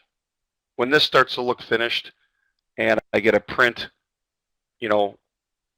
weak at the offer, strength at the bid, I have to take that for what it tells me, and I have to say the auction very well could be ending right here. I can't, even though it looks like it was re-engaging, it told me that it ended pretty quickly. So I have to respect that. That's what I mean by trading objectively. If you take what the auction gives you as face value, as truth, you will be able to manage your trades very effectively, both into profit and for risk. I'm not really going to appreciate the question about the exhaustion indicator. I'm not really going to, maybe I can do a video on that, but I'm not really going to go through that here because it's really not part of the course in terms of setting the exhaustion indicator for scalping. I can show you how I would use this, the volume profile. Like you can see the volume profile finishing up here. You get strength to the bid and weakness at the offer. That's a clear scalping opportunity. And you can see it's working pretty well right now. But not necessarily the exhaustion. Can I show my VCA settings?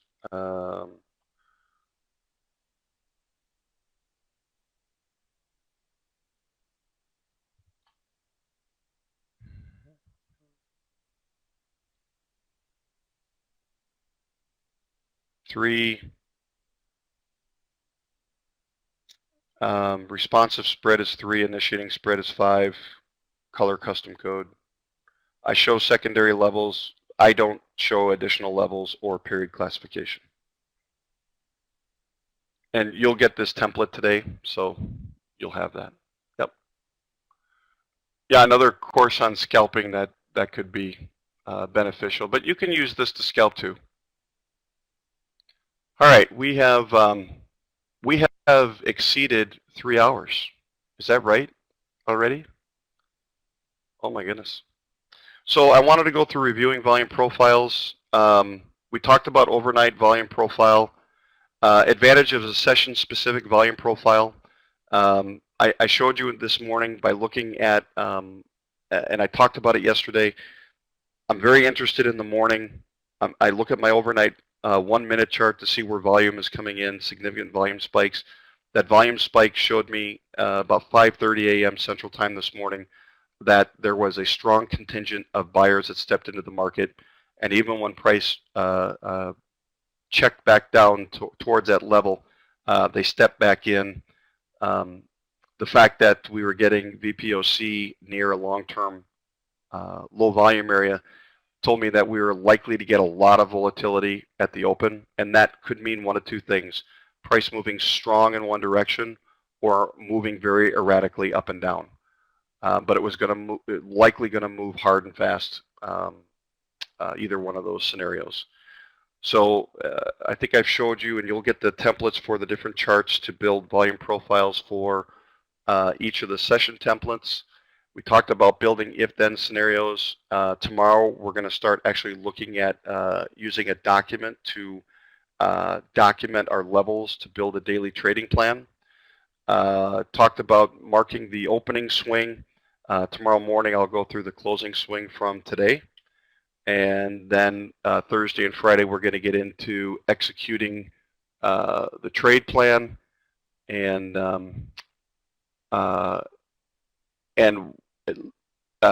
if and when we need to deviate from a trade plan. So we're going to set a trade plan for the day. It's going to be if price goes higher than this, and this is where I'll look for a short as a test or a long on a pullback. If price goes down for the day, this is what I'm looking for price to do. Here are my areas of execution. If price goes down and these scenarios happen, then this is what I'm going to do. And once we have that trade plan set, then how to start reading the day to say, is this supporting this trade plan? Is this supporting this trade plan? Yes, yes, yes. For example, if we're looking for price to test higher and we're looking for short, then what we're looking for in the developing day is I don't want to see a really good profile distribution. I don't want to see an open drive to the upside. I want to, if we get an open drive to the upside, I want the volume profile to be really thin, and I want price to move really fast up to the level that I'm looking for test to for a short, and then I want to see the print happen. The volume profile will then support a potential great short. So what I'm looking at in the day time frame is what's going on in the market between buyers and sellers right now today supporting the trade plan that I created based on information from the previous activity of the buyers and sellers. Which data feed? I use the IQ feed, and then of course I have broker feed as well, which is CQG. So that's what we're going to do. I'm not sure if DB had to step out. If you're still here, I will, after I'm done here, and I think we're going to close up here, I've got in a very silly way, tore a muscle in my leg, and it's causing me some significant issues, and I need to see an orthopedic this afternoon, so I need to get going to that appointment. My calf looks like a bowling ball. Anyway, again, I will get the templates as well as, let me just show you the homework. You're going to get the you are going to get the homework assignment for tonight, and he'll post that where he posted the test from yesterday as well. And then tomorrow you're going to get this document, and we're going to actually start working through what data to pull, what data to use to start building an actual trade plan. So we're going to use this document. I can make it a Word document, doesn't matter. The important thing is that you get the information. How we take this information, do a volume profile analysis, and then create a trading plan. All right. So after I'm done here, I will get those to DB, and he'll get that out with the recording. You can use IQ Feed Client with your Kinetic login as well. Oh, good to know. DB, if you're there, do you have any things you want to end with?